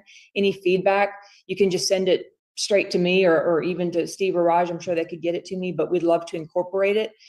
And our hope with that plan is to take it on a bit of a roadshow and try to gain buy-in across the grassroots and in key states with legislators and continue to advocate. But I mean, we have yet to see what the Trump administration is going to do with their efforts in reconciliation of election process. So we'll see. Hopefully this plan. Regarding Sure. that link you sent, I can put it on the, is it something you emailed or texted, or do you want me to put it on the screen? Either, whatever's best for you, Raj. What is the link? I texted it, or I put it to you back in the chat. Did you see it? Great. I'll find it and I'll put it up. Back to you, Okay, Catherine. I'll great. find it, Okay, put it great. back. So there's that plan. We are also having just a real uptick in people from all over the world contacting us, most specifically right now in South Korea, but South Korea, Ireland, France, Italy, Mexico even, talking about similarities in the subversion of process in their countries. And it's particularly in South Korea because it's happening right now. They elected let's just call a MAGA-esque president in President Yoon, who then, once taking office, called for martial law, which in our country was reported as, he's a bad guy and he's putting martial law on the people. But in fact, what was happening was he ordered martial law to contain Parliament and to contain, they have an election commission to contain the documents available through the election commission that they know point to the election fraud that's been pervasive throughout the country for years. And in many of the same ways, with many of the same machine-related problems. On our website, we have a documentary about what's going on in South Korea. And, look, there's problems all over, but the similarities are really striking. And it speaks to what we all know to be true, which is that this is not happening. I mean, yes, there's a focus on our country because we lead the world, but it is happening all over, and it is a globalist. It is the fulfillment of a globalist agenda to beat down any uprising of freedom in any country. And so being able to link shields is something we're super excited about. And the more we learn and can share, we are a lot more alike than we are different. Our battles are a lot more alike than they are different because we are all coming from the same place of the desire for freedom. So it's just fascinating. Anyway, that's going on. If you were maybe familiar with a program that we launched last year called IV3, which stands for Independent Vote Verification and Validation, which you can find at the website. You can find it on our website, True the Vote, but you can also find it at iv3.us. And what that app was built to do is share local voter rolls, or we have different permission levels. So if you're running an organization and you need a state or you need a region of the country, we can do that too. But you can look at it. We've done some pre-qualification of things that we have identified that may be off, but it's a great way to access quick data. And people have been asking about when that's going to come back online. we will have that back online as soon as we get maybe at least a handful of states that have published their 2024 data so that we can post complete with the voter history for 2024. But it is coming back. And for any of you that have interest in that app, or you have suggestions in how to augment it, or you want to work with us in that way, we're glad to work with anybody in bettering our position. Before my time came up to speak, I was just reading in the chat comments about how the RNC did nothing. I'll tell you guys, I agree. They are more an obstacle than an aid in the efforts to make sure that you have enough volunteers and that you have enough people, before, during, and after the election to stand in that gap. And what happened, in my opinion, what happened at the federal level, particularly with House races, when everybody from the party just sort of took their victory lap and watched as we lost House race after House race in close elections that I fully believe, had they engaged in the fight, we wouldn't have lost. And now, our majority in the House is hanging by a thread. So I agree with you in terms of the obstacle that the party presents. I wish that wasn't the case, certainly, but it's caused us to kind of change our filter in that the tools that we're building now are going to be wholly focused on creating as complete a toolkit as we can for grassroots organizations and independent individuals who they're just sick of it and want to do their own thing locally. Apps that can help support for people that want to get involved in school board races or city council races or down ballot things where, the national party is never going to get involved. But as we all know, all politics is local and it starts there. So that's sort of the framing that we're going into 2025 with, is looking at the broad sweep of reform that's needed, but then localizing it as much as possible to create power bases, and strongholds on the local levels, because we just have, the national party has just failed too many times, and I just don't see a change coming, sadly. They're going to do what they're going to do, but there still has to be the contingent of people that will roll up their sleeves and get the job done. So, and then the last thing I'll share with you is we are involved in yet another overturning of yet another election, also in the state of Georgia. One we did a few months ago that I shared with all of you also was in Georgia. But what's happening, and it may be of interest, is that these are close elections, and this one we're working on right now, it's a state house race. The candidates are separated by 48 votes. But what's interesting is that when you look at the granularity of the election, what you begin to see is that the maps were wrong. And it was true in the other election earlier this year that we helped overturn. The maps were wrong. And so in that particular case, they had districted in an apartment complex that shouldn't have been included, and it screwed up the vote count. Same thing is happening with this race. So as you guys are getting involved in looking at overturning elections, or just broadly what happens in any given election, I would suggest include looking at the perimeters of your district lines and comparing that against the voter rolls to see if the districting is proper, because we found two elections. I don't want to get ahead of myself, but I think both of them, certainly the first one, which has already happened, but the one that's being worked on right now, looks like it's going to be overturned just on the basis of bad maps. And that's a whole new area, at least for us, a whole new area that we are really, picking over with the fine tooth comb now. And close elections, you should always look at those maps and the perimeters and making sure the voter profile is properly districted. So that's my report from the field. Catherine, so a lot of people are asking for that link that you mentioned. I have looked everywhere. Is it possible for you to put the link back in the chat or text it to me, and I'll make sure it gets to the folks? Yeah, I will put it. Okay, I'm putting it here, but then also, Catherine, we have Canada on the line. They're texting me. They would like your information in the chat. We want to thank Dale Richardson, who's in Canada, who's streaming this all over Canada. We are in 89 different countries, so your voice is going to many, many countries, and I know you're out in many countries, so please share that with us when people contact you so we can get them on. That's fantastic. And I was actually just on the phone, oddly enough, with some folks out of Canada just before this call. So I'd love to make the connection, and I'm becoming more aware of what's happening there in Canada. And you know, your rules are clearly different, but gosh, your voter rolls.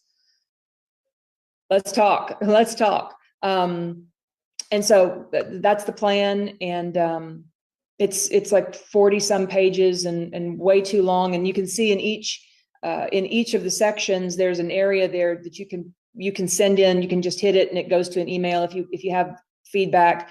But there may need to be an adjustment in the 10. I value the feedback of everybody here.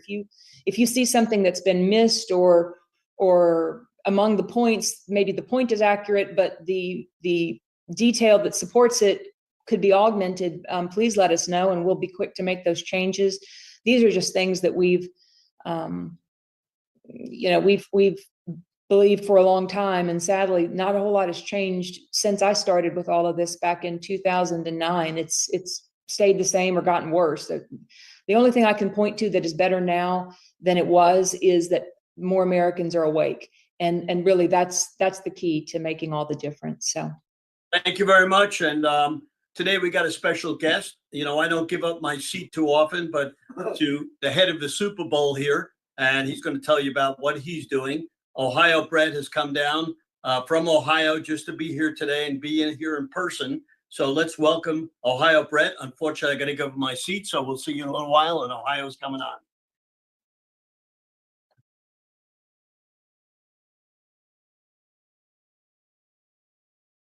We are good to go, and we are live. Raj, are we live? You're looking great, Ohio Brett. Go ahead. I got my ankles taped. I'm stretched. Give it up for Coach Steve Stern. What a great American. And I'm so thankful that on this journey, Brett Bowl, nicknamed Ohio Brett, was blessed to wear this hat to all 50 states, Raj, in 2022. All praise be to God, all 50 states in 2023.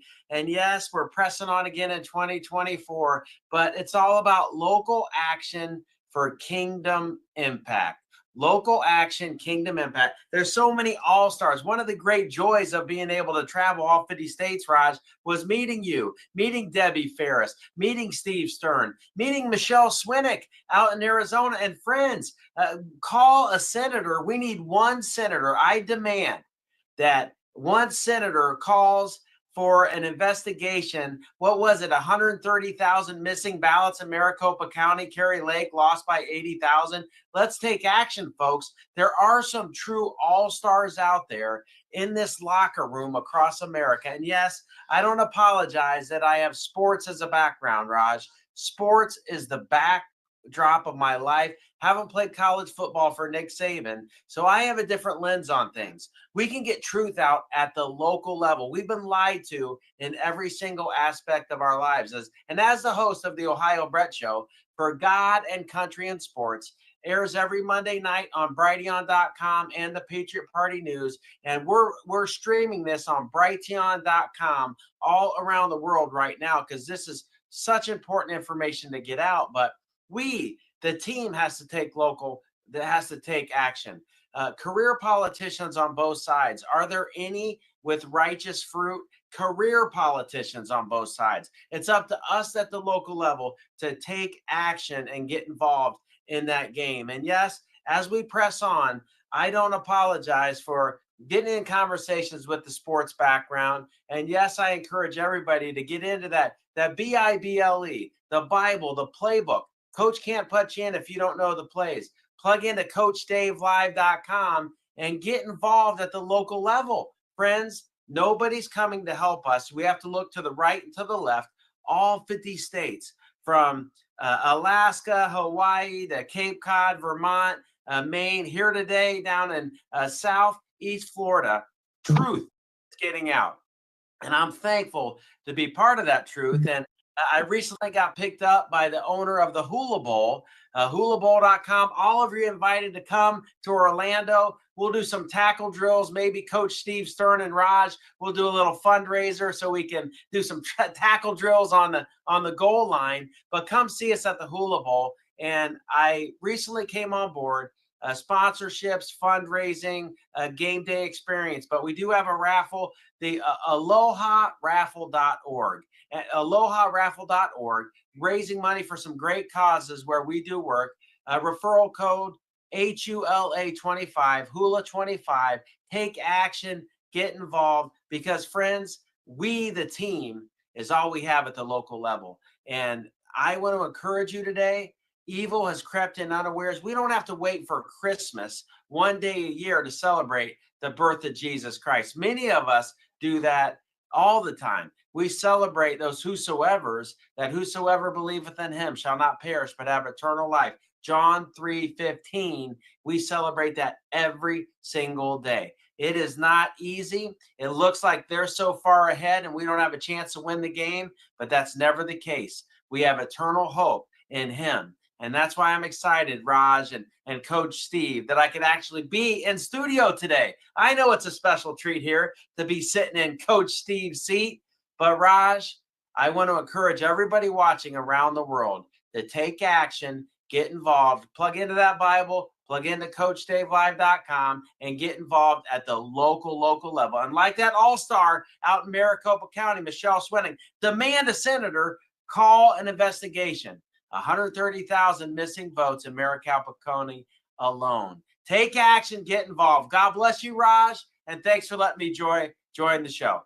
Hey, Steve, Brett, before you leave, people are wanting to know how to get in touch with you. I don't know if you have the access to the keyboard there, or give it to me and I'll put your info in.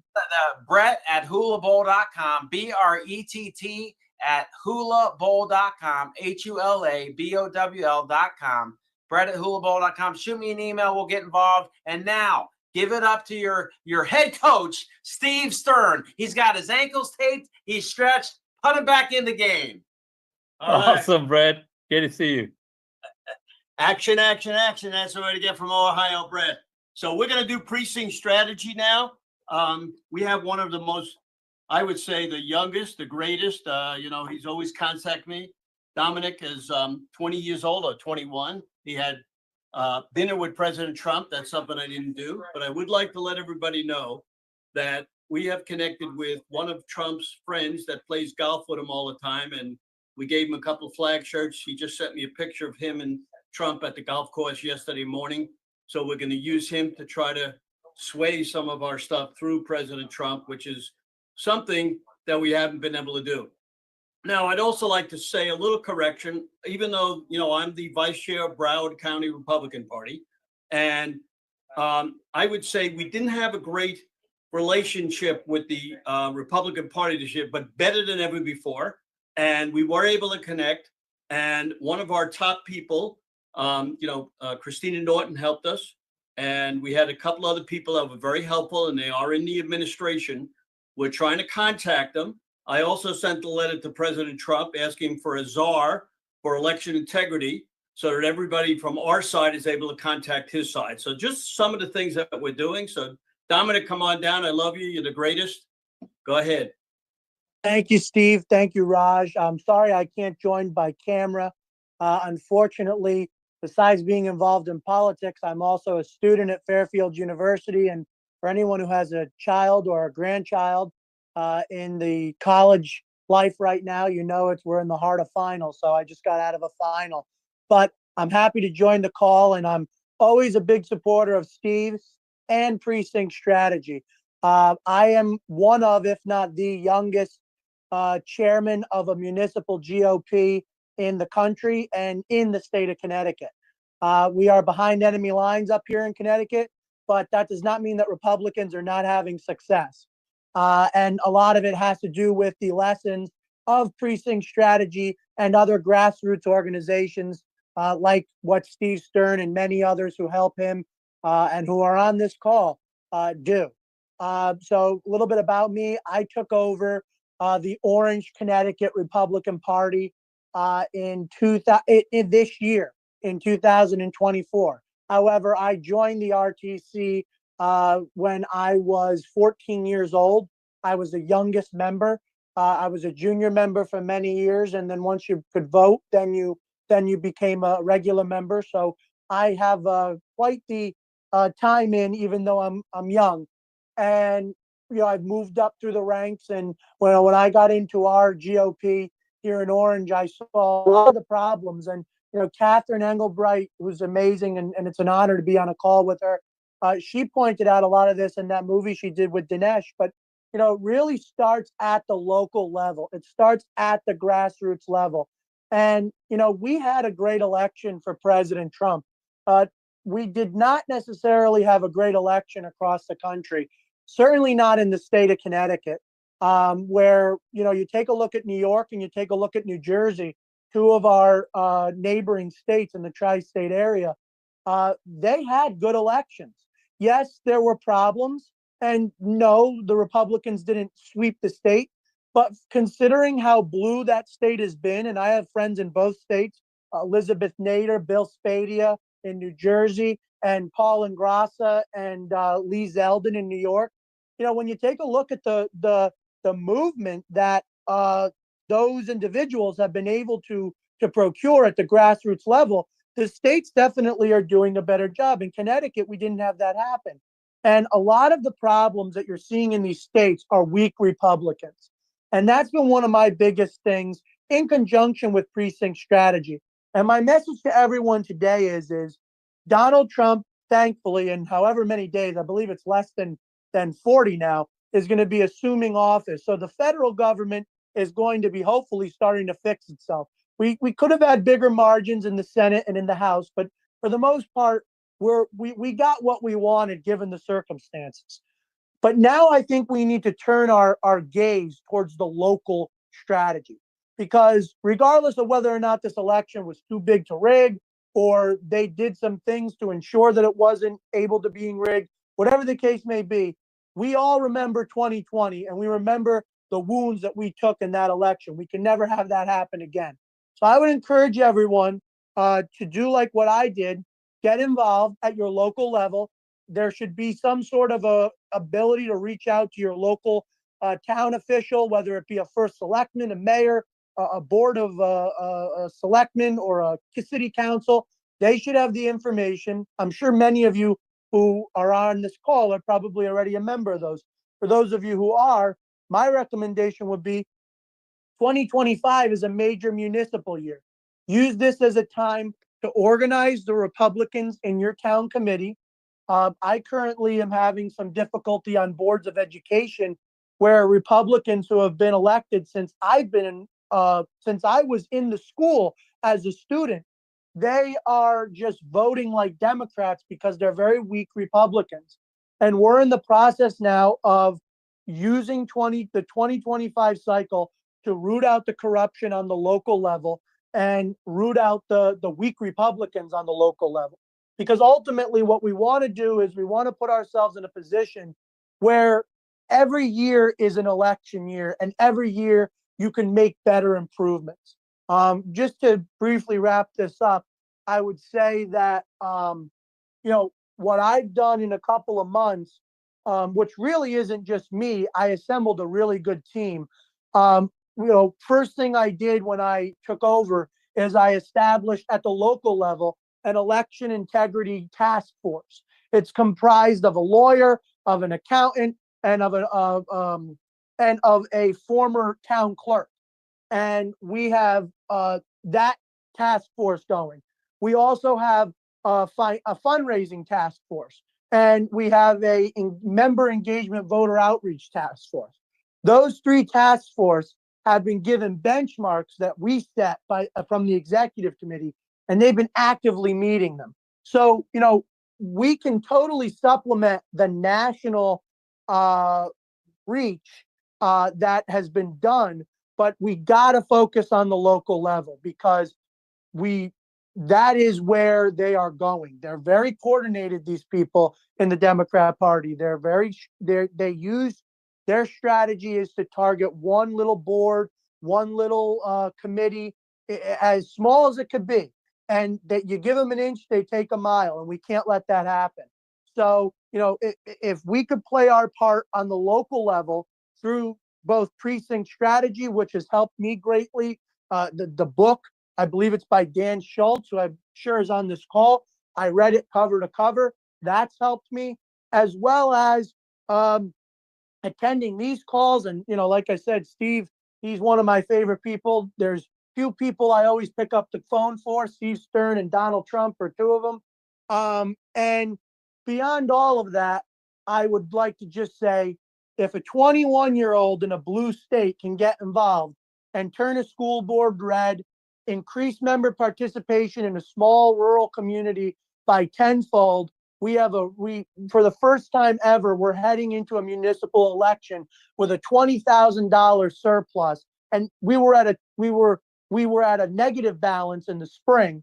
So if a 21-year-old could do it, and he's not even done with college, any one of you and any one of your children, in my opinion, or your grandchildren who are of this age, should be stepping up and getting involved. And I'd be more than happy to talk with or communicate with anyone. I just had one gentleman call me from New Hampshire the other day, and I spoke with someone from New Jersey this morning about some similar topics. So, I'm here as a resource, and I don't know all the answers, but I certainly like to try and find the ones I don't know. So I also want to say, I'll give Steve a little plug here.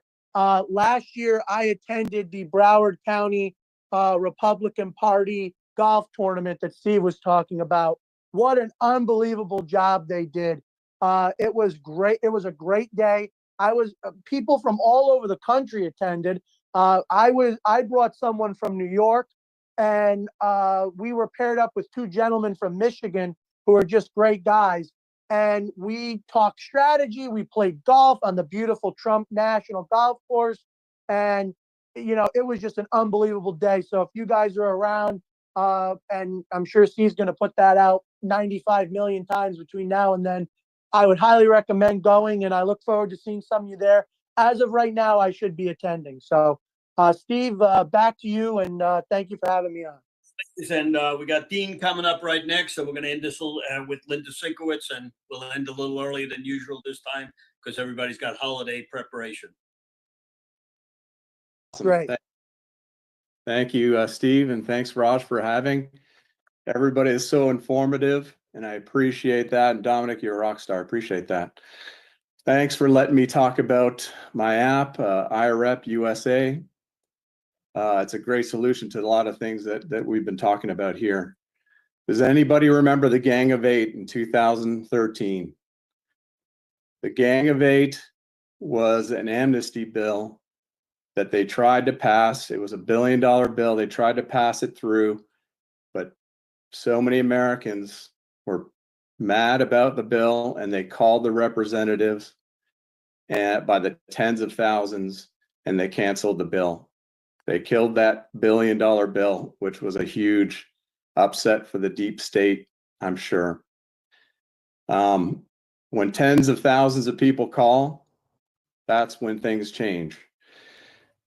We can tell them what to do. We're their constituents, so they will listen to us because we're the ones that vote for them. And I'm going to put all my information in the chat right now. Everything is in there. Go ahead, Steve. Go ahead. Yeah, tell them what your app does. Yeah. So the app is it has talking points. It has all you put your address in. It has all your representatives that you vote for, plus with talking points. So it makes it super easy. I can call 5 representatives in 10 minutes. If you did it on your own, it'd probably take you 10 minutes a call, trying to think of what to say and finding the number, etc. So all I have to do is put your address in there, and you get all the people that you vote for, and they have to listen to you. They represent you. So key issues on the app, we talk about election integrity, borders, fentanyl, inflation, national security, state and local issues also. we're going to have hundreds of things to call for the next 4 years to help America first and help President Trump. They're already trying to start World War III to stop this agenda. So I'm sure we are going to have to call hundreds of times this year alone. The importance of pressure and accountability. We can't just vote and forget. Can't trust the politicians right now. It hasn't worked. It hasn't worked in a long time. So they keep getting away with things and we keep letting them. But if we call them and put pressure on them, that's a revolution for us. Tens of thousands of people call. They will have to listen to that public pressure. What is our recourse if they do vote against the American people? Do we wait for an election? No. We have to call them and we have to pressure them and hold them accountable for everything they do. How do they get your app? Yeah, the app's on both stores, the Apple Store and the Android store. It's easy. Just go down there and download it. 7-day free trial, so you can check it out and see what it's all about before purchasing. What is the name of the app? What is the name of the app, please? IREP USA, IREP-USA. Raj, can you put it up? So I've been to a few representatives' office, and they say they consider one call about 10,000 constituents with the same opinion. So one call is a huge thing, but they won't do anything unless they get 100 calls a day or 100 calls a week, and that's when they'll start realizing that the constituents are mad about election integrity. You can call about the Maricopa County to make sure that they do a check of the election. But without, we need massive numbers to call them, because the lobbyists, the deep state, they call the representatives more than we do. So why use the app? It saves you time. You can do 90 seconds. You can do one call in 90 seconds, and it unites our voices. So when we call en masse, and they have to listen. All right. Well, thank you very much, Dean. You have a happy holiday. We'll get that up in the chat and we'll send it around after we have this call. Now we got one of the important people in that's going to close this, Linda Sinkowitz. I've worked with her for a number of years. I think she's the greatest of all people because she has accomplished many, many things that other people haven't. And I would say she's one of the people that helped win this election. I have to tell you that she went down, spent 5 hours driving to see Greg Stenstrom with probably 102 fever. So you don't find too many people like that. Linda, you there? Yes, I'm here. Well, just so you know, my fever had broke, so I was not actually sick around other people. But thank you so much for having me on, both Steve and Raj. I really appreciate this. My name is Linda Sinkowitz. I am the founder and CEO of Fight Voter Fraud. We've been around since about 2018 is when I started the organization, but we've come a long way. We are now in all 50 states helping out anybody who needs help.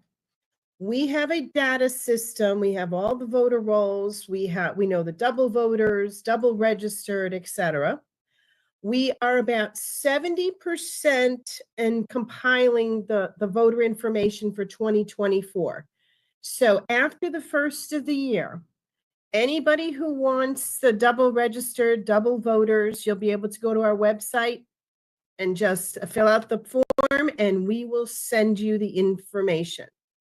One of the key things we are also working on now, I have an incredible guy who works with Fight Voter Fraud, and he has been putting together a master book on every single state on the easiest websites to go to actually verify the information on the person, where they lived, when they sold their house, their voter IDs, their voting history.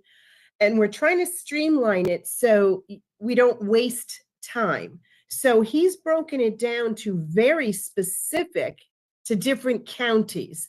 He's got all the swing states set, as he told me this morning. Texas was the first one he did because it had so many different counties. And it's going to be a very comprehensive, so people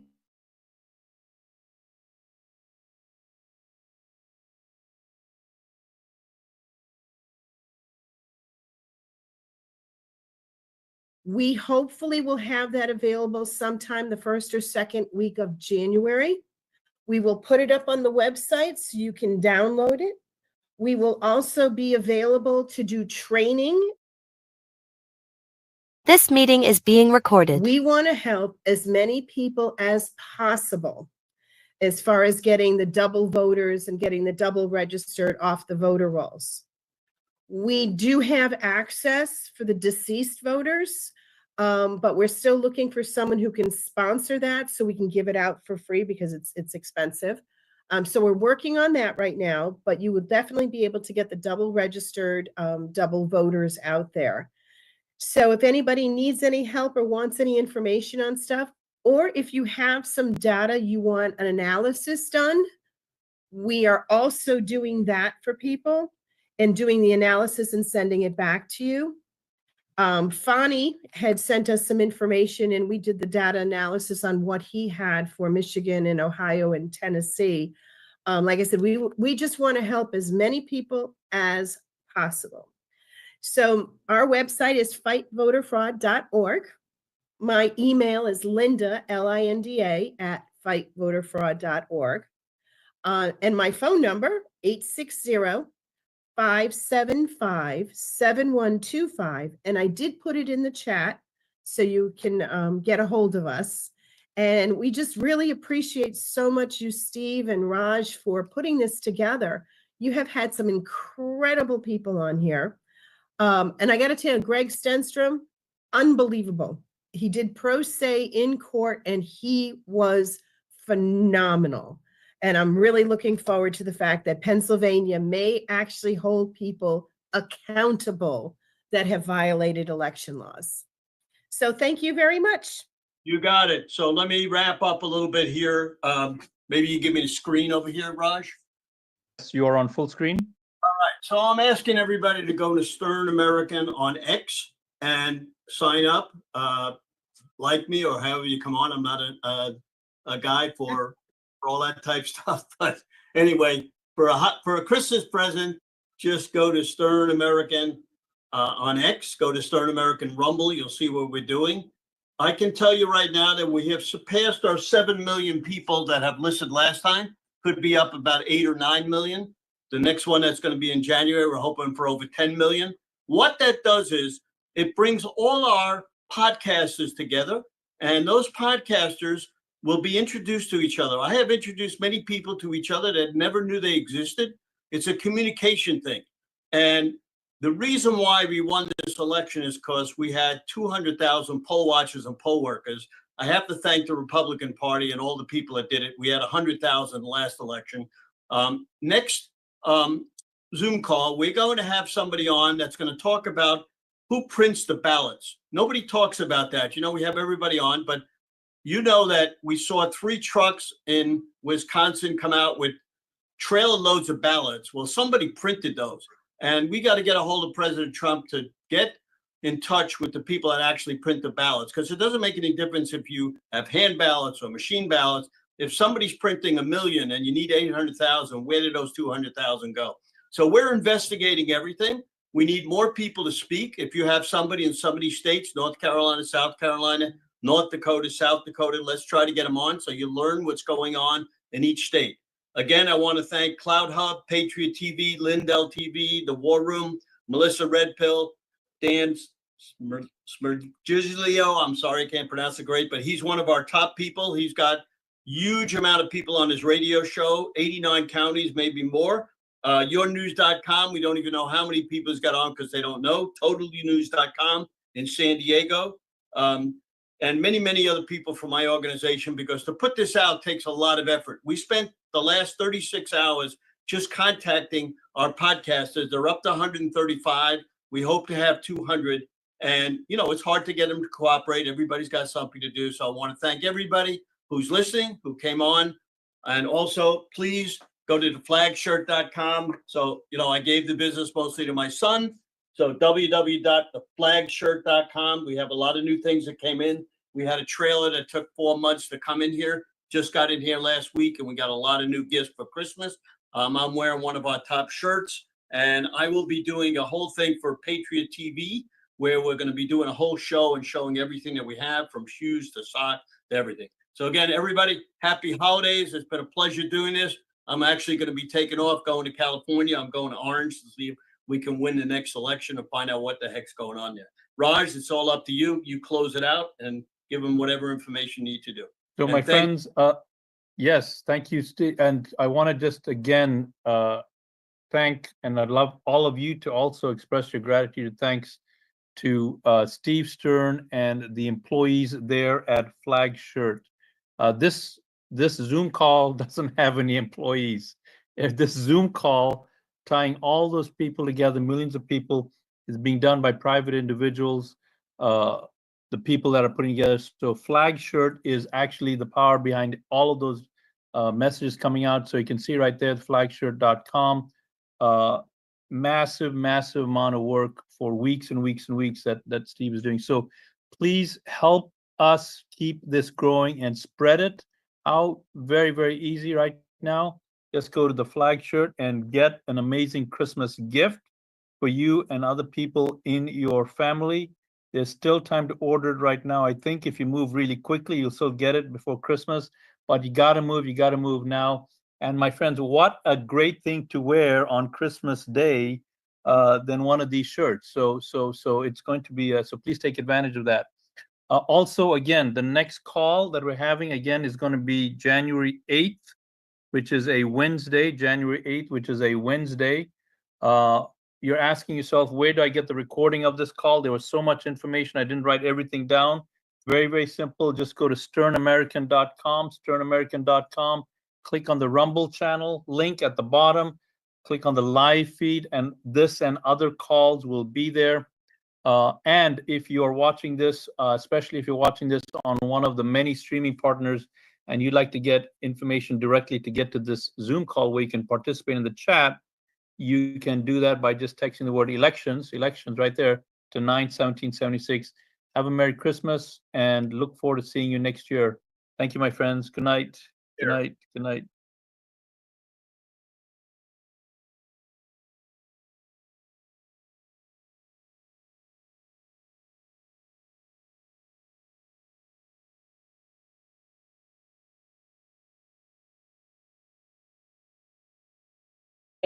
Need to go ahead and get real loud, okay?